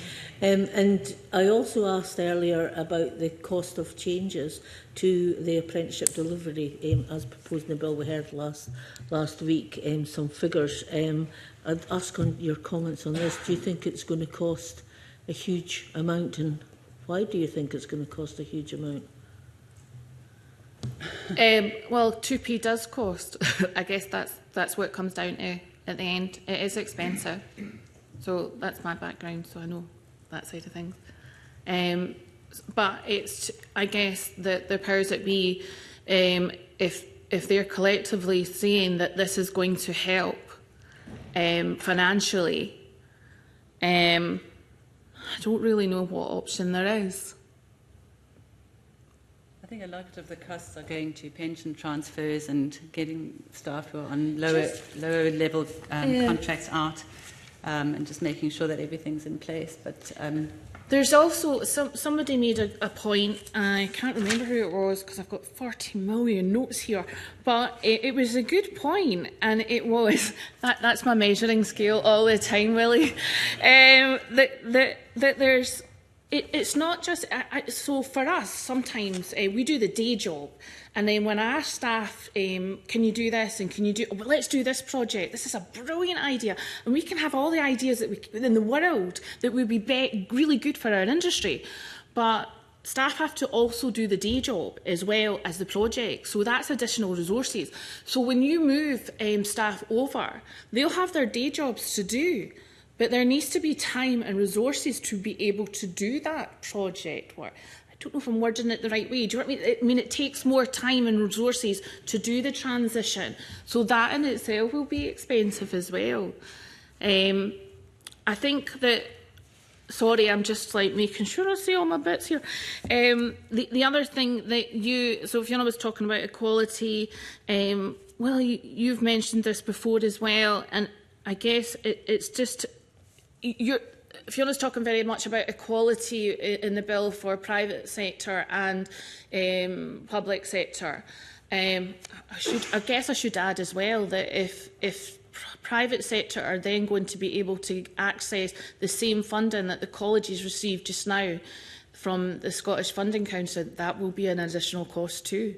Sorry, Fiona, but you know, you're rightly saying that you should receive that too. You're doing the same job, but you don't get that money just now. But that will be there in the future. That will be a cost for government. I guess always comes back to me for this bill is that. And the more I listen to your questions and those that were, you know, opinions that were given last week, is just that I don't want us to be like, I don't want the apprenticeship to be like the Orphan Annie here. And is it necessary to, because the unis are struggling, so are the colleges, but are the colleges going to, is it just going to end up that they will get all their money siphoned off them and it will go to the unis? I am really concerned about that. Do we need to legislate to make sure that funding is put there is provision for that? Because as a society, these placements at college and are jobs out there for society as well, contributing. Okay. Does that answer your question, Jack? Sort of. No? it's a difficult question, I think, to answer sometimes, because at the end of the day, it's trying to get it's trying to get the best for the student and the small businesses. Yeah. Fiona, do you have anything to add, or will I just hand back to the convener? If you can hand back to the convener, I think Stephanie's kind of touched on everything. Okay, thank you. Even though I don't agree with everything she said, because I'm fighting for our little corner. We didn't think you would, Fiona, in that one, in fairness, but you put your side, she's put her side. Can I go to Miles Briggs? Convener, good morning to the panel. Thank you for joining us today. I wanted to ask a question, and you maybe heard it in the previous session, in relation to the proposed definition of a Scottish apprenticeship included in the bill currently. Looking at the wording, I would have thought that was something you may have welcomed, given it's specifically looking towards someone in employment. So just wanted to get your views on that first question. Want to go first? Or me? Yeah, well, I agree with what the wording of that. It's the one in paragraph 77, is that correct? Yes. So I agree that, well, it states that apprenticeships and work-based learning are intended to be permanent features in the landscape as well, which is important. But yes, I agree with the definitions that were put forward for that. Yep. Is that the same for everyone? And obviously, because we are an employer federation here, absolutely, and I guess this is what I keep drumming in, is that it is about what employers need for our to be, you know, it's employment-led and industry-led, and I guess I keep speaking for ourselves, but the employers are letting us know how much training they want at the colleges and what should be in the workplace. Yeah, I don't want to keep banging on about, but I can't help it. It's just like, we have micro-employers who cannot afford apprenticeships just now because national minimum wage has increased by 40% and we no longer have grants for them. So there's real concerns about apprenticeships going forward for our industry. Yeah, thanks. Is there anything, Fiona, you want to?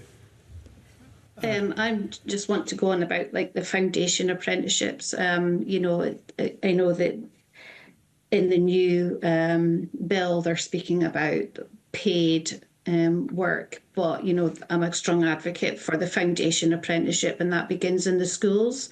And that is what employers are looking for. They're looking for early skills from kids leaving school, and it doesn't seem to address that. And that's a huge concern, having seen a hugely successful programme already run in conjunction with Aberdeenshire local authority. I think going forward that needs to be addressed. The foundation apprentice is a huge link between going forward for employers and for the modern apprenticeships. Thank you. Sure. Meaning modern apprenticeships when I was, because we agree with Fiona as well that foundation apprenticeships are key, and that very important link between school and working and then going into employment. Absolutely. I would agree on that as well. Sorry, Miles, is that it works well for our industry. It gives colleges money, so that helps them. But also make sure that a youth who's got their whole life ahead of them, they've got to make this decision about what they're going to do with their life. If they do the foundation, then it gives them an opportunity to decide, this is for me or not for me. And then it works well for our industry because we have a high completion rate when it comes to the apprenticeships. So it means that the young people who do come into our industry, because for us it's predominantly 18 and 19-year-olds that come into our industry, and because we're dealing with gas, for example, so it it makes sure that we're not wasting public funds, really, or wasting employers' wage money. Do you know what I mean? Yeah. We've got the right person for the apprenticeship. Yeah. Yeah, that's great. Thank you. And we touched upon this earlier, and you made some very relevant points in terms of the transfer of staff, specifically from SDS to SFC. What do you think, in terms of as the bill as it currently stands, would help to make a smoother transition for yourselves to access? I think we need clearer guidelines, knowing what's going to happen, particularly with the learners as this transition happens, and how that's going to impact the whole modern apprenticeship journey that's going on. I think there's a potential for quite a lot of disruption, people not knowing what's going on, money being frozen in a silo and not being allocated accordingly. I would say, bluntly, Willie, you like bluntness, you need to finance it. That's it. It's not going to work if you don't finance this, because it will need money to do the transfer. SDS and Scottish Funding Council will need to work really closely together and want to do this. Yeah. I mean, I take my hat off to the SIAs. I hope that they and their leadership come with them, because the Scottish Funding Council don't know everything that they do. So there's a huge learning curve for both parties to make sure that this works for Scotland. Yeah. Thanks. Fiona, is there anything you want to add? I think there's just like a lack of communication of how it's all going to work. And when you speak to the SIAs, they're worried about their jobs going forward. There's no communication with anyone as to how it's going to work. So it leaves a lot of unanswered questions that we all need before we can really see where this is going to go, basically. I hope that the SFC take into account a lot of the knowledge and experience that a lot of the people in SDS have, and they can work together to make it. I hope it's not going to be a case of the SFC just running it how it is and then taking additional staff in, but continuing what they're doing. It needs to be almost like an amalgamation of the two for this to work, really. Thanks. And thinking back, and Willie Rennie touched upon this, to the original principles which Withers was outlining, and I have it up here in terms of clear, consistent opportunities for employer engagement and leadership, and also businesses that are able to be an active partner in workforce development. What in the bill do you think has taken those principles forward for your businesses, those you're representing, to actually improve the supply and demand of apprenticeship availability, and not just in terms of the finance question to do that, but to actively want to increase apprenticeships to the level we all want to see, closer to the 40,000 than the 25,000 we delivered? I'm putting it up on my thing here. It's just, unless you fund it, it's not going to happen. I don't know how else to say this. There's not enough funds out there for this, for what you want. Is it to say that, the bill doesn't say this, but are you saying that, as a society, do we say that we need a certain type of apprenticeship here right now? So let's prioritise that just now, and that might change in time, so it'll fluctuate. I don't know if I'm answering your question, Miles. Maybe I didn't ask it very well. I was more thinking, for an SME, where will this provide opportunities for them to be like, let's take on an apprentice or take on more apprentices? Or is this actually going to do the reverse and make people think this is a different organisation, no one knows them, no one's dealt with them, the agents then don't want to necessarily do the work they've done previously, and then no one then actually, from the SME sector, which you said is predominantly who you're representing, the benefits are completely lost in this bill then? I don't know. That's answer, but I think you've said... Yeah, I'm concerned that that we will just be Done put to away one with. side. Yeah. In the colleges, as Withers states himself, colleges first, it's a very dangerous approach because we do need to have the training providers. We offer a very unique, I mean, Scotland is known for the unique modern apprenticeship delivery that we have. We look across the border and their delivery is slightly different, but the Scottish modern apprenticeships are unique. They're fit for purpose. We know the employers really want to have their apprenticeship schemes. We've been working with a number of employers over the years, developing bespoke apprenticeship schemes that really work for them, and it's been rolled out in companies.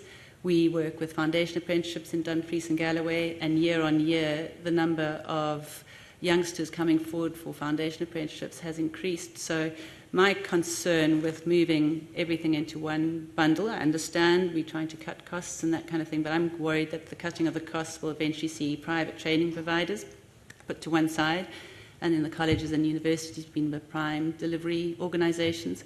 Even if they were going to use colleges as a sort of stepping stone, so they would bring a training provider in to do something, I don't know if that would really work, because they would obviously want to do the delivery themselves so that they can get the funding direct. Thanks. I think I'm echoing what you're saying. I have to keep looking at your name. Sorry, Sarah.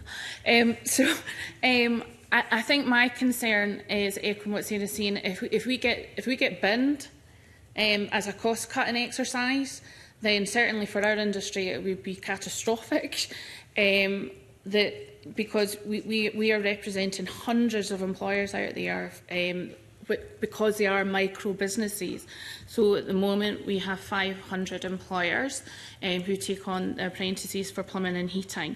And if there's any remissness of this bill that is going to bump us out there to save money, then it's not going to. It's going to be counterproductive. Yeah. Thanks.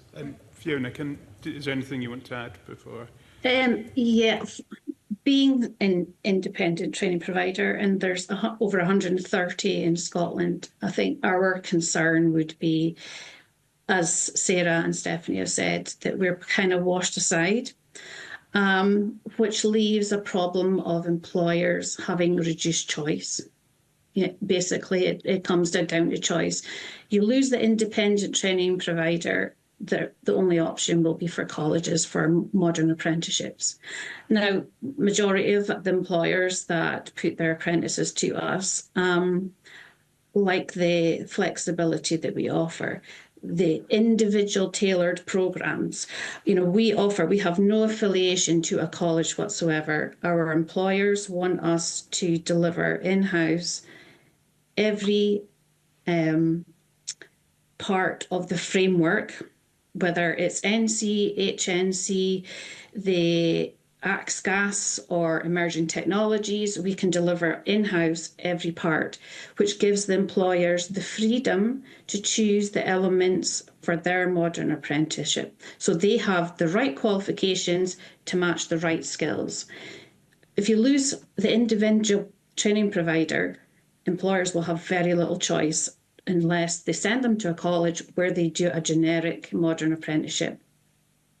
Yep. Basically, that's what, yeah. Yeah, it's not going to work for many businesses, that model.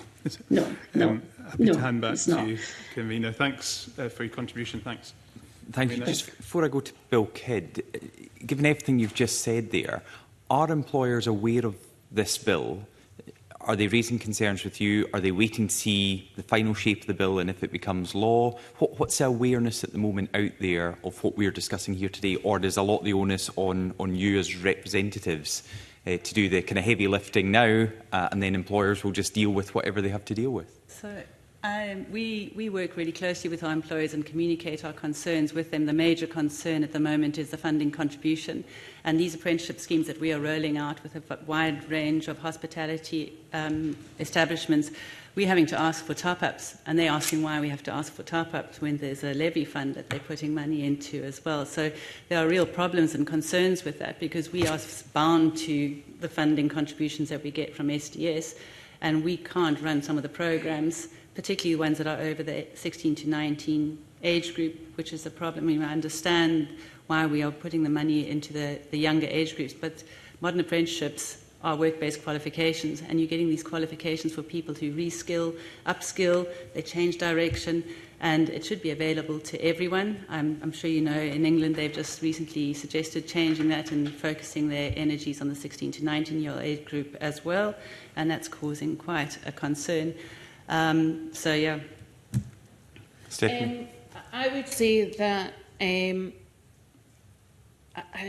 did say that this is just part of the issue. So for our employers just now, and certainly for us as an employers' federation, we're concerned about the lack of funds. That is the issue that is prominent with us. So 50% of our members are saying they can't afford to take on an apprentice anymore. Mm-hmm. So this is huge for us. So last year, and it's just because they can't afford it. So I suppose what I'm asking specifically though, do they even know this bill is going through Parliament at the moment? Are they up to date and aware of this? Are they worried about it, or are they waiting to see how your negotiations, discussions, debates in here conclude before they really raise the alarm bells? I think they're aware of it, but our focus is to lobby government on a different issue, because we won't have apprenticeships if we don't, for our industry, if government doesn't support our employers. That's the main concern for us, is a lack of support, financial support for plumbing and heating employers.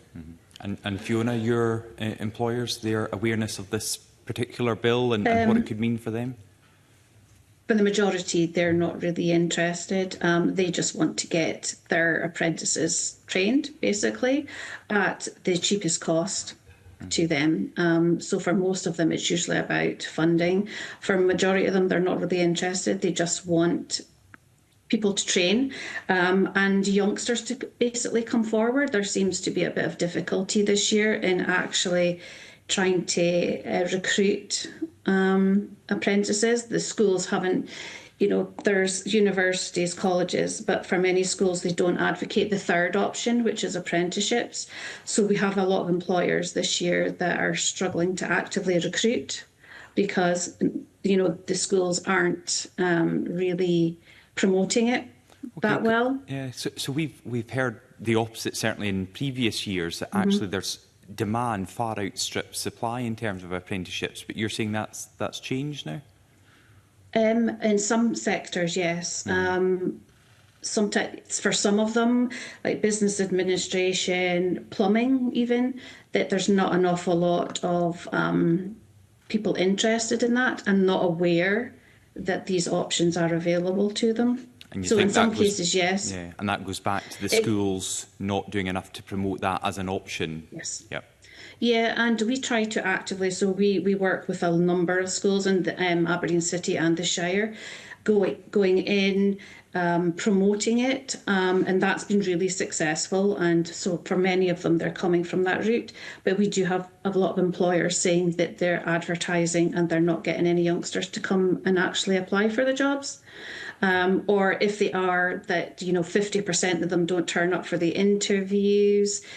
We've got a wider scale problem that comes through the schools that we need to change, and that's where the culture needs to change first, is in the schools. Yeah. Okay, Sarah.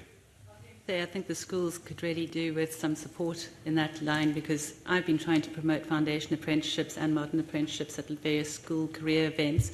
A good example of how involving schools and the councils is the Dumfries and Galloway Foundation Apprenticeship, where they started with one qualification with us maybe about 4 or 5 years ago, and now we're delivering 3 different qualifications, and the numbers of pupils wanting to sign up is increasing year on year. So for our employers, they're very aware of the struggles, the challenges that we're under and facing. And one of the other things that we notice a lot of is, as we're coming towards the end, and really this might go a bit into your SDS side of things, when you're wanting to ask for new spaces and based on employer demand, and they don't release them we don't know the reasons always, because there's a demand. Surely you should be able to take that forward. So just being aware that the foundation and modern apprenticeships are key, and employers are finally acknowledging it. But we do need to start looking at the grassroots levels and encouraging schools to promote them as well, and actually making sure that they know what they are. Foundation apprenticeships is your first step into that working world. Sorry, can I just say that well, for SNPF, we have, for plumbing and heating, we have good connections with schools. We have regional officers around Scotland who go to careers events. We have competitions. We are doing really well with our. I mean, it sounds dreadful. We've got the number of female apprentices we have, but we've done a lot of work on trying to get females in, and that starts at the grassroots at the school. So we've been doing a lot of work on that. And in terms of what was the other thing that I think Fiona was saying, in terms of for plumbing and heating, we don't have a lack of young people wanting to come into our industry. We have a lack of employers being able to afford to take on an apprentice. That is the issue that we have in our micro business industry. Okay. Thank you. Bill Kidd. Thank you, Convener, and thank you all three of the witnesses today for giving us a range of background in terms of how things are affecting the smaller industries in the country. Can I ask, in terms of a question which I asked in the previous, and see how it fits with yourselves, actually, an assessment of the Scottish Government's intention to move further education student support from SFC to SAS, and how that would work in terms of yourselves and how that would support apprentices. As a private training organisation, we don't have access to SAS funding at all. No. Okay. And wouldn't that be the same for Fiona? Sorry, Fiona.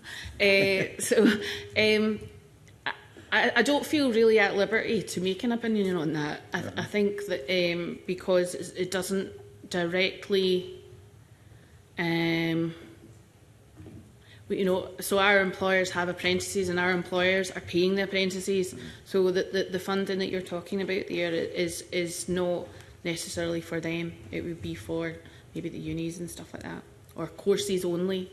Ah, right, okay. But I mean, on that basis then, for your employers, how do they benefit from? They don't. They don't at all, no. But with the trainees who come out of the colleges and so on, would they be able to pick them up with someone who knows more than they would have otherwise, and they wouldn't have to sort of pay the full fee for training then, would they?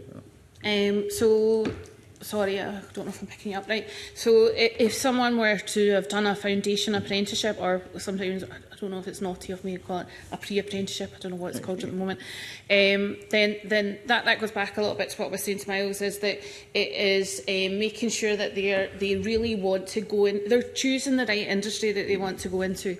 And I guess, but that's not about financial support. I mean, I suppose that for the student, that might financially support them there, but not when it comes to, it's the employer who's supporting them financially in the apprenticeship. They have in the past had little apprentice cards that give them discounts as much as they get on the modern apprenticeship side. And it's not that one, they had another one that was available that you could apply for, but we have been asked on numerous occasions where people have had the college opportunity and they know that there's SAS funding. When they move into a modern apprenticeship option, they ask about that, but it's not available at that level. Right. Well, that's worth knowing as well from our point of view, because we can take that forward then and put that. Because I think a lot of these youngsters could do with some support, and it might change them. I mean, we have a huge demand for modern apprenticeships, but it might even increase that even further if they knew they were being supported as if they were a college or university student as well. Okay. Well, that is helpful. Thank you very much indeed. Thank you. It's worth me saying that during our apprenticeship, when the apprentice goes to college, the employer pays their wages, so they're not out of pocket. That is part of their employment, attending college. They get paid wages for that. Yeah. Not every apprenticeship is like that. No. We're just superstars. Okay. Well, thank you very much. Okay. Thanks a lot. I do have to be clear, there are other apprenticeships available. You may be superstars, or maybe other superstars, just for total balance in the committee. John Mason. Thanks very much, Convener. Ms Ray, you said earlier that you have no relationship with Scottish Funding Council at the moment, but you do with SDS, I think. And presumably if the SDS staff move to the SFC, from your point of view, it's just a change of name. I mean, one of the areas I was asking about before is that the SFC are going to have these powers to look at colleges and universities, and you can comment on that if you want, but I'm assuming maybe you aren't particularly interested. But would you want a relationship with the Scottish Funding Council, or SDS as it currently is, to that you might get a bit more funding available, but there'd be a lot of strings attached to that? They could come and check up on you. We would totally welcome more funding, and people just think that an independent training provider, you do not get audited. You get audited to the hilt by the qualifications from SDS themselves. So if there was more funding available, we would do whatever strings was attached to it, basically. So that wouldn't change. And obviously, very close relationship with our SIAs. And I'd hope that if it moves to the SFC, that we get someone, whether it retains the same SIA that we have, but he's moved to the SFC. But we would totally want a connection with them directly. And we would welcome whatever additional things they would give us, strings attached and all. Okay, basically. Well, that's clear enough, thank you. I'll come back to the other two shortly. Could you give us some idea of some of the figures that were involved in this? Because the point's been made the colleges get a lot more money than the private providers. What is it costing? I assume it varies with the type of apprenticeship, but what is it costing an employer either to pay a college, because the college has told us that employers are expected to pay part of the cost, or in your case, what's the employer having to pay for the training? Okay, so I'll stick to engineering because that's predominantly our main core framework. And the maximum funding you can get is 10,800 from SDS for the full apprenticeship. So that would cover all areas from start to finish. Their off-the-job training, their on-the-job training, and any additional side to that as well. So 10,800 is the maximum funding you can get. Now that's spread over 4 years. Depending on which engineering framework you are doing, our employers pay between 3,000 and 9,000 per apprenticeship. And that's so they can get a specified, specific training. Whereas the colleges already, if I've mentioned, they're already able to, on the same 10,800, get an additional fee from the SFC between 2,800 and 5,200. Okay, and then on top of that, the apprentices are being paid by the employer. Apprentices are paid by the employer. The employer would pay all their travelling expenses. So for majority of them, they would have free bus travel anyway. The only additional costs, fees that they would get for those that are in the Highlands and Islands attending us, they would get subsidised accommodation and travel. Okay. And does the pay level for apprentices vary hugely around the country? Yes. It would, and it depends on the industry as well. There's obviously, we've got the Plumbing Federation, the electrical installation business, it's kind of set by the industry. For the oil and gas, that varies wildly, really just to compete with demand, because it's very hard to get apprentices to go into the oil and gas industry. So there's almost like a fight to increase it. Some of them vary from the apprentice minimum wage, probably right up to 16,000 for a first-year apprentice. Okay. Well, that's all very helpful, just helps me understand a bit better. And the colleges, I think, portray that they give kind of better training in some ways, but is the main difference that it's very generalised, whereas your training is more specialised? Yes. So basically, I'll take, for example, you want to enrol a mechanical apprentice. If you go to put them to the college, they do a generic what we used to call the SVQ level 2. It's changed slightly now. So each apprentice going to the college, doesn't matter what field you're in, you do like a welding unit, electrical unit, a mechanical unit, etc. By putting them to us, you would specialise specifically in mechanical engineering. So they would have like 5 units or 5 areas of expertise specific to what the employer wants, so that they come out with the correct skills. So it's not generalised. Then the additional add-ons for their SVQ level 3 and their national certificate, the employer can specify which one they do.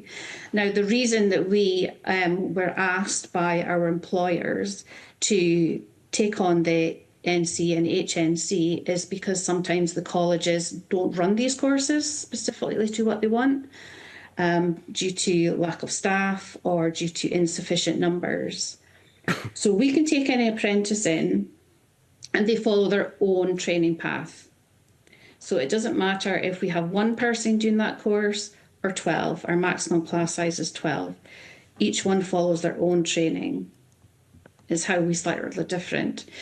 Whereas if you go to the college, it could be a class of 30, all doing exactly the same thing, but it's not specialised. It's like a general, generic qualification that they do. Okay, no, that's very helpful. Thanks for helping me understand it. So I'll move on to the other two now. On that first point about the Scottish Funding Council or SDS, whoever it is, would you welcome more involvement from them? I mean, if money came but with a lot of strings attached, is that the kind of picture you'd like to see?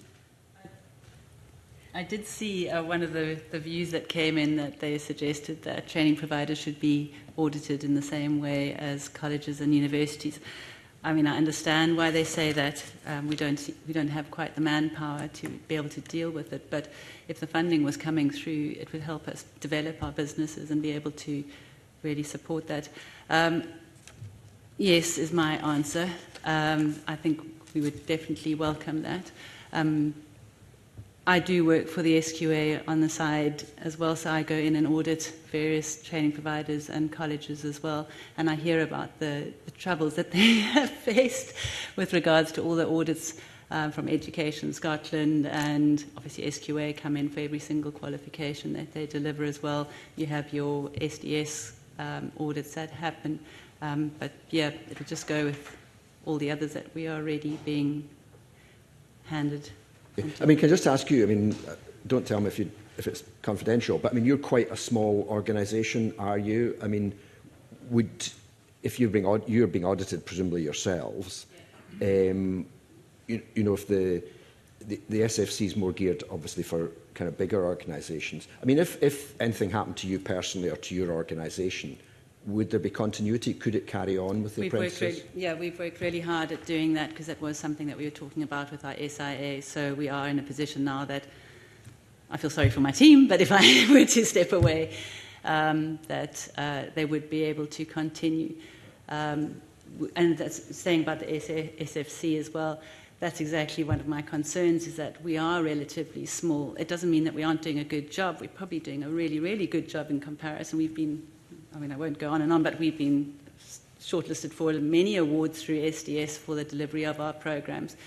But I'm worried that as a relatively small organisation, that we will get pushed to the background while they deal with the bigger organisations. And it's understandable. There's a lot of demand and things that they need to be working with.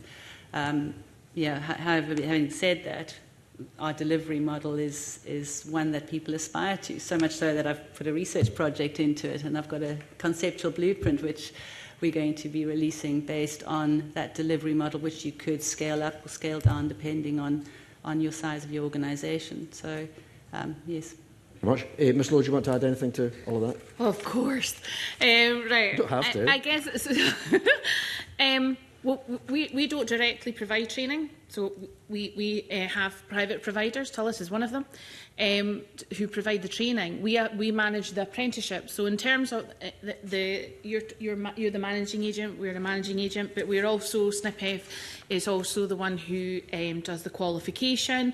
So in terms of using college and private sector for maybe boring information. I don't know, but it might be helpful. Do I see any difference? No, I don't.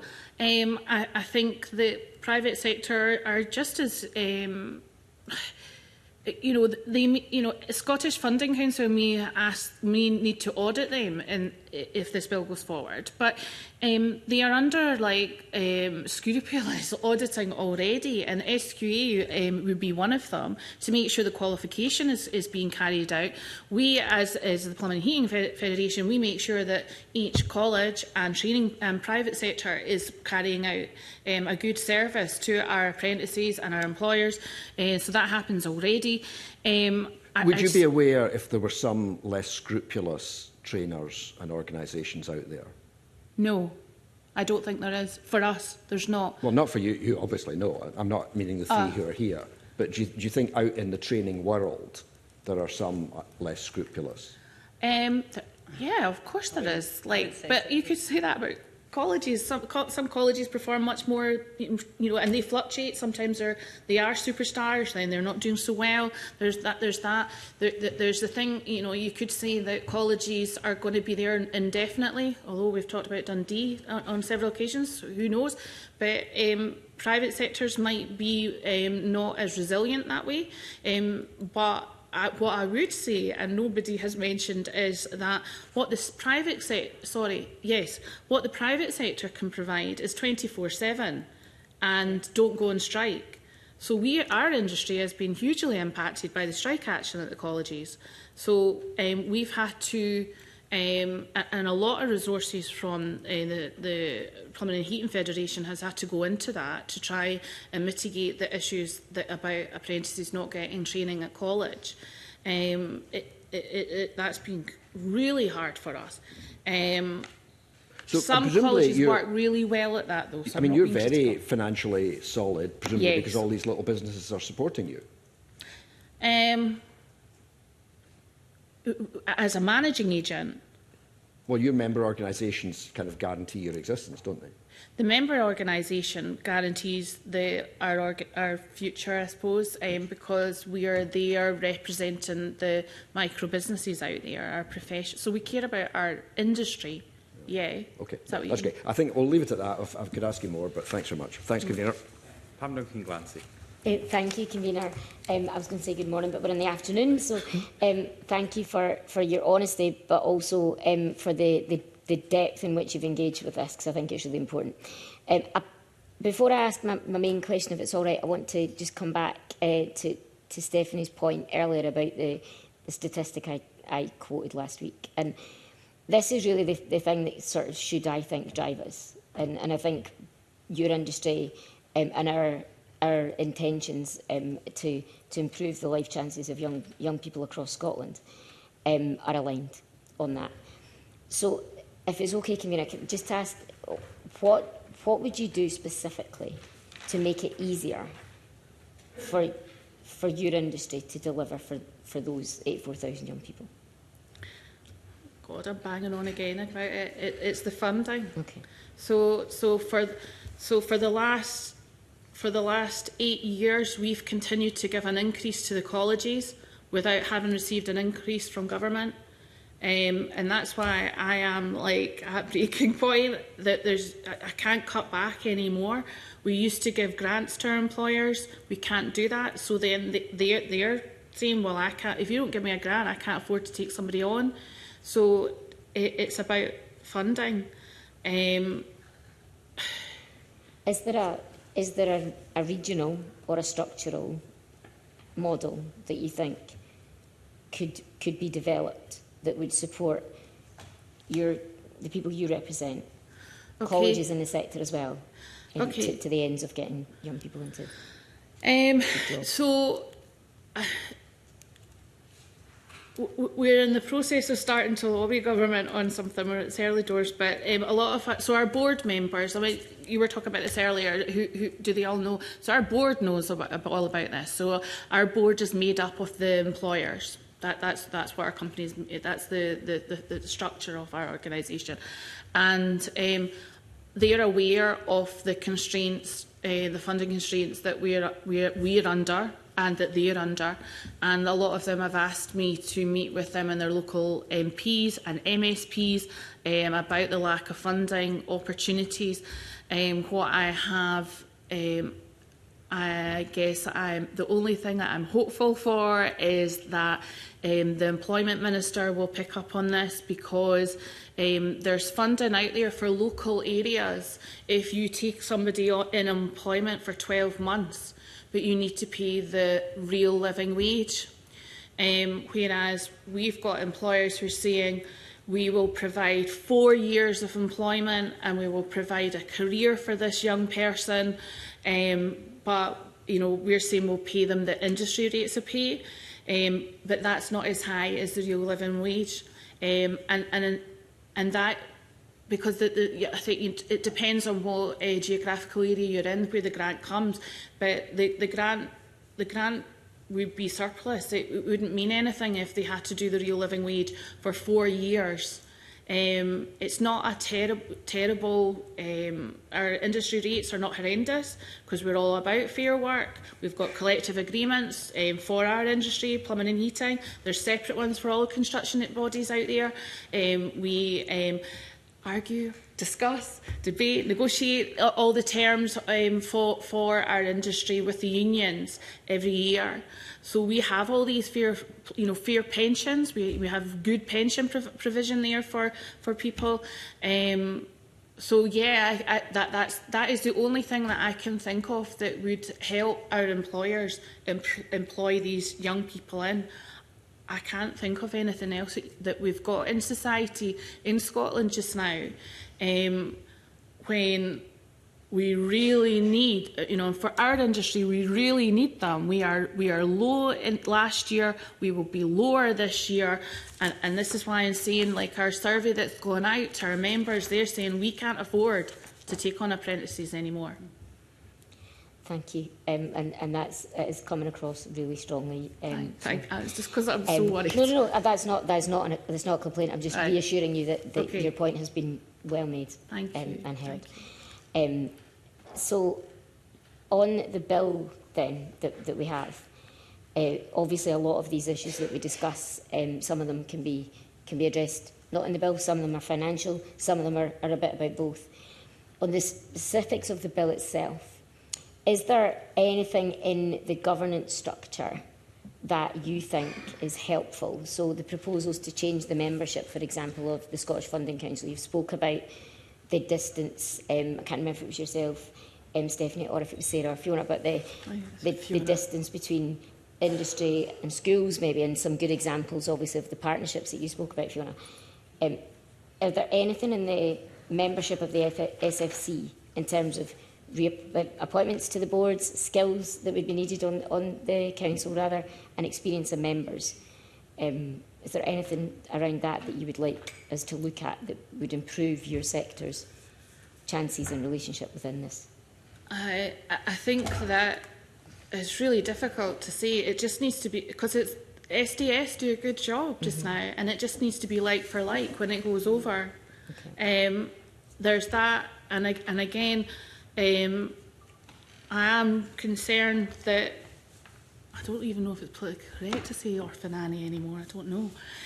But I am concerned that apprenticeships might get sidelined when it goes there. Are we going to have some sort of security or safeguarding of apprenticeships there for the funding? I do have concerns about that. And I had concerns that if we're, as managing agents, are we going to get sidelined? That's a concern as well. Okay. I think you did a good point on that, Sarah. I think what's important is that we have transparency, not only of the funding allocation, but also we need to have a fair representation of modern apprenticeships on the boards that are speaking together. With regards to the SFC, as you know, they're working with big organisations. How are they going to really support the small organisations that also do really valuable work? So that's really important. But for me, the most important thing is just making sure that there's transparency, fairness and appropriate funding allocation to the various options available so that we can continue to deliver these very valuable programs.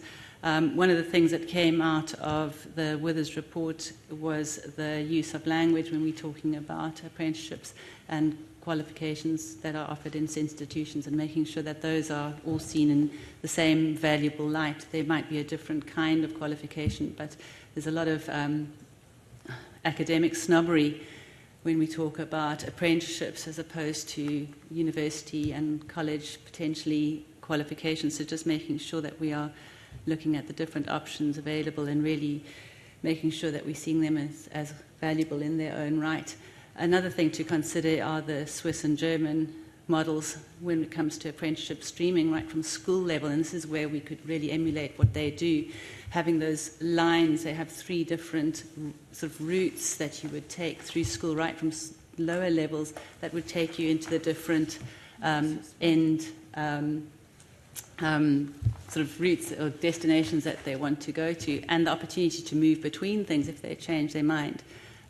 So I think that's something that we could potentially look at in Scotland, making sure that we are offering those really valuable routes to everyone, because I think a lot of people really struggle with school, and we find as a training provider one of the biggest things is when you get someone who's had a really poor school experience for whatever reason, and they really realise that these modern apprenticeships are things that they can do without having to have an academic background, and they really start thriving because they've dealt with one-to-one, because obviously we don't have a one-to-many delivery model, we have a one-to-one model, and just working with them very closely with the employer, making sure they've got mentors in place and supporting the learning needs that they want. And it's a really satisfying thing, even for the lack of funds that we have in the sector. It's really satisfying. My whole team will say that they would still work with the youngsters just to see them develop and thrive, giving them that one-to-one attention. So when you asked earlier about the contribution rates and how we are surviving, well, we're surviving by cutting back somewhere else. Not necessarily in the delivery, but we're making sure that we're offering the best we can, asking for employer top-ups where we can, streamlining our approach, using e-portfolios to support people. We are one of the training providers, well, I don't know how many there are, but we offer mental health and well-being support, so we're really looking at the whole apprentice. We're not just getting the funding and putting them through a qualification. We really are looking to enhance their experience so that they get the best out of the program, and that's expensive. It's got manpower hours. And one of the things that is very challenging is having a qualification where you'll get maybe £300 for someone who's slightly older for a qualification, right up to £3,000, which is, again, it's not as much as Fiona or Stephanie get for their qualifications, but it's really challenging to work with that kind of funding. And we don't want to say no because it's a very valuable qualification. So that funding really needs to be looked at. As you've said, it's been stagnant for a decade. Managing agent is a college. I'm sorry, I couldn't hear what you said. Does any of that change if the managing agent is a college? I don't know. I'm not involved in the college side. We have been asked to take on modern apprenticeships that the college have identified because they don't have the numbers in their system to do that. We have tried going through the college because we weren't able to increase our management qualification numbers because we had used them all up. And we went through the college, and that was a huge expense for us. I think they charged us £300 or £400 admin fee, and we were doing all the work with the apprentice. So, I don't know what the college model is, but... What was your question, sorry? My question was about some of the issues that were being picked up there, and suggestions made was whether or not if the college was a managing agent as opposed to an alternative model, does that change? That frustrates us that because that is happening. So it didn't used to happen for us that the colleges took on apprentices direct, but because they're so short of funds, they're now taking on our area, and they're not from our industry, so they're not going to be able to give us robust a support there, because we've been going for 40 million years, so it's like, or 100, I think we've been going for 100 years. we've got all these support mechanisms in place to make everything work. And knowledge, there's a lot of knowledge, and we're real. I mean, as a business, I'm really into making sure that staff are inducted to be able to do their job and provide all the correct support for the industry. Quite often what will happen is that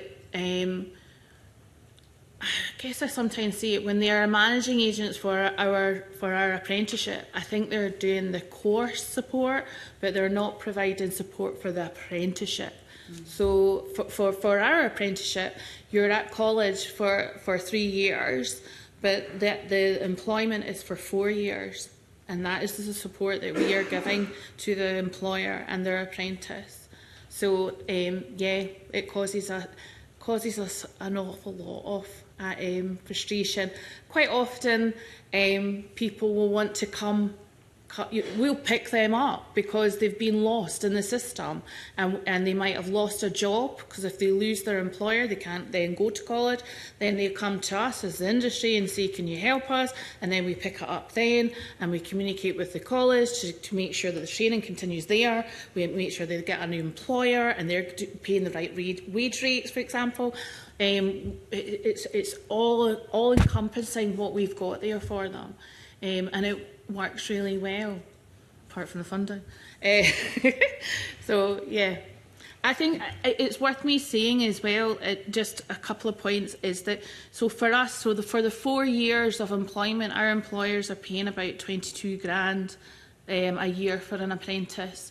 And just so you know, and it's different depending on what apprenticeship you're doing, okay? But I can say that for us, I can say that because we are the managing agent, we have an 84% completion rate. That is much higher than across the board, which is at 76. So we're quite proud of that. I think that also what it would be to say, I know that Fiona talked about the contribution rates being, I think you said about 10 grand, ours is 8,700, and I know that ours is higher than perhaps yours, Sarah. Yep. So, and that's only for a young person. What we've been doing for years now, and we can't keep doing this, we are paying the top up for people who are older than 19. So we top up from our trust the money so that the employer will be able to recruit somebody who's older, because we don't want to discriminate against anyone joining in our industry. So that's why we do that. But we don't have, like everybody else, we don't. There's a shortage of money, and we don't have a bottomless pit of money there to keep giving money out of the trust. We're trying to support lots of different things. And it can't just be for apprenticeships. We're doing all our net zero stuff. We've put loads of finance into that to try and momentum the transition more. We've been doing net zero for years. We're just trying to get more progression with that. We've put money into that. We put a lot of money into the system, but we can't keep sustaining it. We can't keep doing that. Sorry. Thank you. No, I appreciate that. Thank you, Convener. That's... Convener, I'm going to just return to some of the governance stuff, and given the time, I'm going to roll two questions into one because I think they're somewhat related. Be interested in your thoughts on the proposed apprenticeship committee for the SFC that's in the bill, and what role you would expect industry and employers to have there. And separately, the apprenticeship board is being wound up. How do you think the transition away from that body should be managed? I'm not suggesting this is a like for like, that the committee and SFC is a replacement for the board, but in terms of governance arrangements, I'd be interested in your thoughts on the apprenticeship committee overall, but specifically the role of industry and employers, what you would want to see, and how we manage the move away from the winding up of the SAB. Well, for the first part of that question, for me, I would really like to see a good representation for the modern apprenticeship so that we can really see someone who's experienced representing us. I think with us being absorbed by the SFS, SFC at least, SDS being absorbed by FSC. I think we need to be very careful that we get lost, and I think I've said that quite a lot. I'm worried about us getting lost in the system because these big organisations are going to be obviously the ones that they will focus on. So making sure that we have a really fair representation, but people who are actually working or have worked with modern apprenticeships is really important. Employers, we've just had, through SDS, they've updated a few of the qualifications, and they've worked really hard with the employers to make sure that the employers are happy with the qualifications that they are now rolling out. So again, it's getting those employers involved in those discussions and in those groups is really important. I think the problem is going to be, I'm sorry to harp on with like Stephanie, but it's going to be the money, because colleges and universities, the people that will be on those boards will most likely be salaried. If you are a training provider, and yes, I do have other people that could take over my role, but if I was in that board representing modern apprenticeships and training providers, I wouldn't necessarily be able to make it a viable option, because I have to make sure that I'm also running a business. So it's just working out how to do that effectively, but getting the right people in, because there's no point having a board that represents apprenticeships and modern apprenticeships or foundation apprenticeships, but they haven't got the experience of it. Or actions that you think should be taken in terms of winding up the SAB to make sure that there's some kind of smooth transition? Well, I don't know about that. I think don't feel obliged to answer on that. It's just like the SDS being absorbed by SFC. It's a concern. But yeah, we could probably use the people that are in there and make sure that they have a really good representation in the next group. Thank you, Stephanie. I guess it would be remiss of me not to say that it needs to have employer representation there, and that's, I mean, I hope I'm doing my industry a service today, but that's what we are here for. So for plumbing and heating, because it's all micro businesses, then that's why we quite often will sit in different forums to represent their views. And a little bit like Sarah's saying, we have had, you know, it happens every 5 years that the qualification tends to get renewed. So we're in the process of doing that, and that has meant that with bless you, the working with SDS, with SQA awarding, with SQA accreditation, getting employers, micro businesses, big businesses, rural, urban, helped, all having their voice in there about what will be in the qualification, what the industry needs. SNPF has done 40 million different surveys, because we consult all the time, and I really home into members all the time. If there's one thing you're going to read our newsletter so that you can contribute. So employer contribution there is invaluable for us. Can I pick up on that and just to be a bit provocative, because I understand entirely your position, the nature of the businesses that you represent. It's important having that federation as a collective voice. Is there not, though, a bit of a conflict of interest in having a managing agent who is in receipt of a lot of funding also sitting on the committee? No, I'd say we're doing it for industry. I mean, because we don't have to do it. You know, it's because the industry needs it, and I tapped on a little bit before about we have a collective agreement, so that's the employment and all the constitution to do with plumbing and heating. And a long time ago, it was the board, Unite and SNPF employers all say, let's have an apprenticeship scheme, and can we get somebody to manage that for us?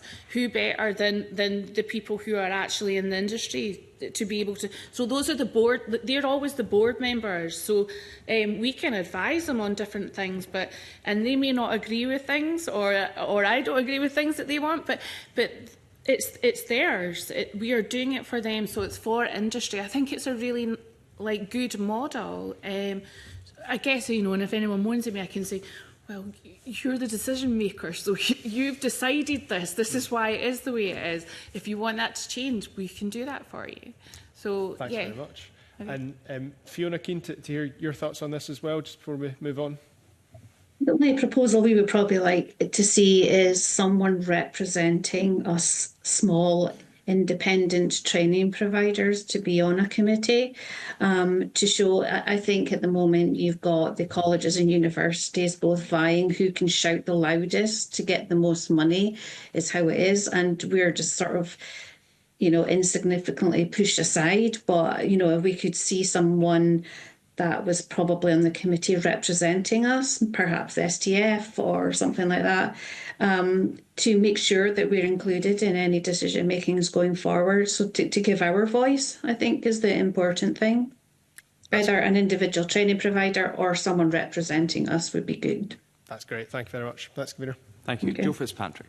Thanks very much, Convener. I want to talk about student support. There's been a suggestion in some of the calls for views that there isn't the clarity about what is expected of private providers in terms of the support that private and independent providers, in terms of the support that you provide to students.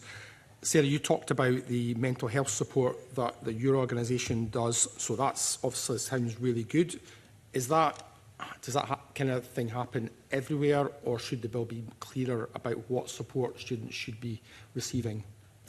Well, as part of the Modern Apprenticeship Programme, we do sit down at the induction stage and look at the support that a learner might need, whether it's mental health and well-being, support for learning support requirements. I think it should be available to everyone. I think post-COVID we have seen a lot of mental health and well-being challenges that come through. For our training centre, we do that as a courtesy, and we don't charge our employer nor our learner for that service. So that's one of the things that we offer as a training provider. It would be amazing if you could get some kind of student support funding for that, so that we could really enhance that, because it is a very needed service and it has added a lot of value to the qualifications that we deliver. We send out a newsletter relating to mental health and well-being from our first aider, mental health first aider every month, and that goes out to all our employers. And our employers really value that opportunity to be able to contact him if they have a concern about one of their team members that are on a program with us. That is the sort of thing that they have to be. They have to be a Modern Apprentice current one with us to be able to access that opportunity and support. But it's definitely something that learners need. They get it at colleges and universities, so it would be really lovely to have that opportunity for training providers to offer the same, or equivalent anyway. Stephanie, your thoughts? I mean, the suggestion is that actually this should be clearly written out in the bill, so that if you're going to provide apprenticeships, if you're going to provide that support, then you have to provide the student support as well. I think that, again, I don't know if I made it. I should make it clear that just because of what Ross was asking as well. We are a managing agent as SNPF, which you are too, but also we as a federation, that's why we oversee loads of stuff to do with the qualification and provision out there. But in terms of what do we do as a managing agent for the support of the apprentice, God, I've got a book here where we did a work group with all the staff to see why are we so good? Because you forget until you actually write it all down. But the objective of us as a managing agent, to put it crudely, is that we get the apprentice through the apprenticeship, and it's a mediation between the college, the employer, the apprentice, and we provide that the apprentice gets formal, informal discussions. They get reviews on a quarterly basis that we have to carry out. Our regional training officers go out and they can give them advice about industry-specific stuff. They can signpost them to a multitude of different things that are out there. They're almost like a counsellor sometimes. It's trying to support because predominantly, for us, I said that our intake is young people. We've only got about 13% of our industry is 30 plus, but they might think, well, I don't want to ask my employer certain things, and they will be able to coach them to say, well, this is how you can do this. This is to go about this, or do you want to raise this in the review and we can talk about this. So there's a lot of support there as a managing agent just now that is doing that. Does that answer your question? Yeah, I think so. Fiona, your thoughts, and I guess only a little bit is whether it would be helpful to students if this was clearly in the legislation that's going through Parliament, and that would help make sure that it was fair across the board, because we know that all three organisations are superstars in terms of what you're doing. So but is there a need to make sure that all organisations providing apprenticeships are superstars? Yeah, well, as part of our SDS quality audits, which we get every year, we're audited to the hilt, despite everybody thinking that we're not. Mental health, safeguarding, all this comes into the quality of what you provide. So we get audited on this. So, we've got the mental health first aiders, we've got every member of our teaching team is educated in safeguarding. We've got affiliated external companies that can help provide advice and support, not just through their apprenticeship, but to do with their personal lives, whether homelessness or, issues with personal issues. We become sort of social workers in a way. So I would think that most individual training providers would probably have the same quality audits by SDS. So majority of them would already fall into that remit. And we provide that to the apprentices and the employers free of charge. So I would assume that most of them are already doing all these things already as part of their audits every year, because it would probably be marked as like red, as SDS put it, on your bids. So I would think majority of them would be doing it already, and certainly we already are. Okay, thank you. I think that, I guess my answer more specifically would be that, and I kind of what Fiona's saying is that, so we do it already with SDS. It's to make sure that the Scottish Funding Council would have the same strict criteria, and because everybody has to do a multitude of different things. This is why sometimes I was saying that I could be quite grumpy about the things that SDS asked for, but then I speak to them and say, what is the background behind this? Is Scottish Funding Council going to do that too? I think that it's worth saying. So Ross, you had said before, I mean, I thought it was a really good question, sorry, that about how it was about an enforcement mechanism to make sure that the Scottish Funding Council do certain things, or because I don't know that we have that across the board for us as a managing agent with SDS. We'll get funding taken away from us. That's it. That is the enforcement. And is that going to continue to be the case for the, if the bill goes through and accepts it, will the Scottish Funding Council do that? Will they do that to the colleges as well? Because we've already said that they're at breaking point. We are too, and you take away money. Nobody really wants to do that because so freeze it instead. I guess, yeah, I'm just. How do you make these things happen? Because really, at the end of the day, when I've had issues with colleges with the provision that they've got there, I'm like, please do this correctly, and if they just can't do it because they can't get the right staffing in, because it's very difficult to get plumbing and heating people to come and work in the private training provisions and the colleges. So sometimes it's really difficult for them to even provide the contract that they have with us. So yeah, how's it enforceable? Just regarding we have enhanced funding opportunities through SDS at the moment, and you have to complete quite an intense document for that, for an amount. And we often find that the learners shy away from that when they actually have to sign it, because they have to sign it, the employer has to sign it, and the training provider has to sign it. And it would outline the support and extra resources that we would need to help them through their programme. So yes, we would welcome support financially if we were going to merge with the SFC like we have from SDS. However, we do need to bear in mind that some of these learners are vulnerable learners, and asking them to complete reams and reams of documentation is not necessarily a positive way for them to acknowledge that they might have a challenge or support requirement that they may or may not have picked up when they were at school or afterwards. Okay, thank you. Thank you. George Adam. Thank you, Convener, and good afternoon now. Basically, I'm going to ask a similar question to what I asked in the previous group, was the fact I'm still struggling with the transparency of the whole idea, because effectively you get a wad of cash from, because you're basically two training organisations and an employer federation, so you get a wad of cash from the Scottish Government, it comes in here, you take your cut, and we can't see what's delivered from that, whereas in public bodies we can actually follow the public pound.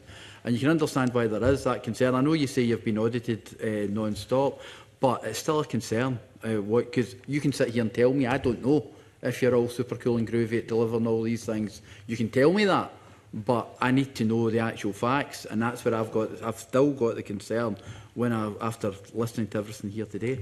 We don't get a wad of cash, us anyway. We get amounts as we progress through the qualification. Cut from it. You take your cut from it. It doesn't go directly to the learner. You take your cut and then it doesn't. No. So we are sort of we work with them. It's our cut for the learning opportunities that we offer them, and the percentage of that, the cut that you take. Well, the learner doesn't get any of that funding. It comes to the training provider.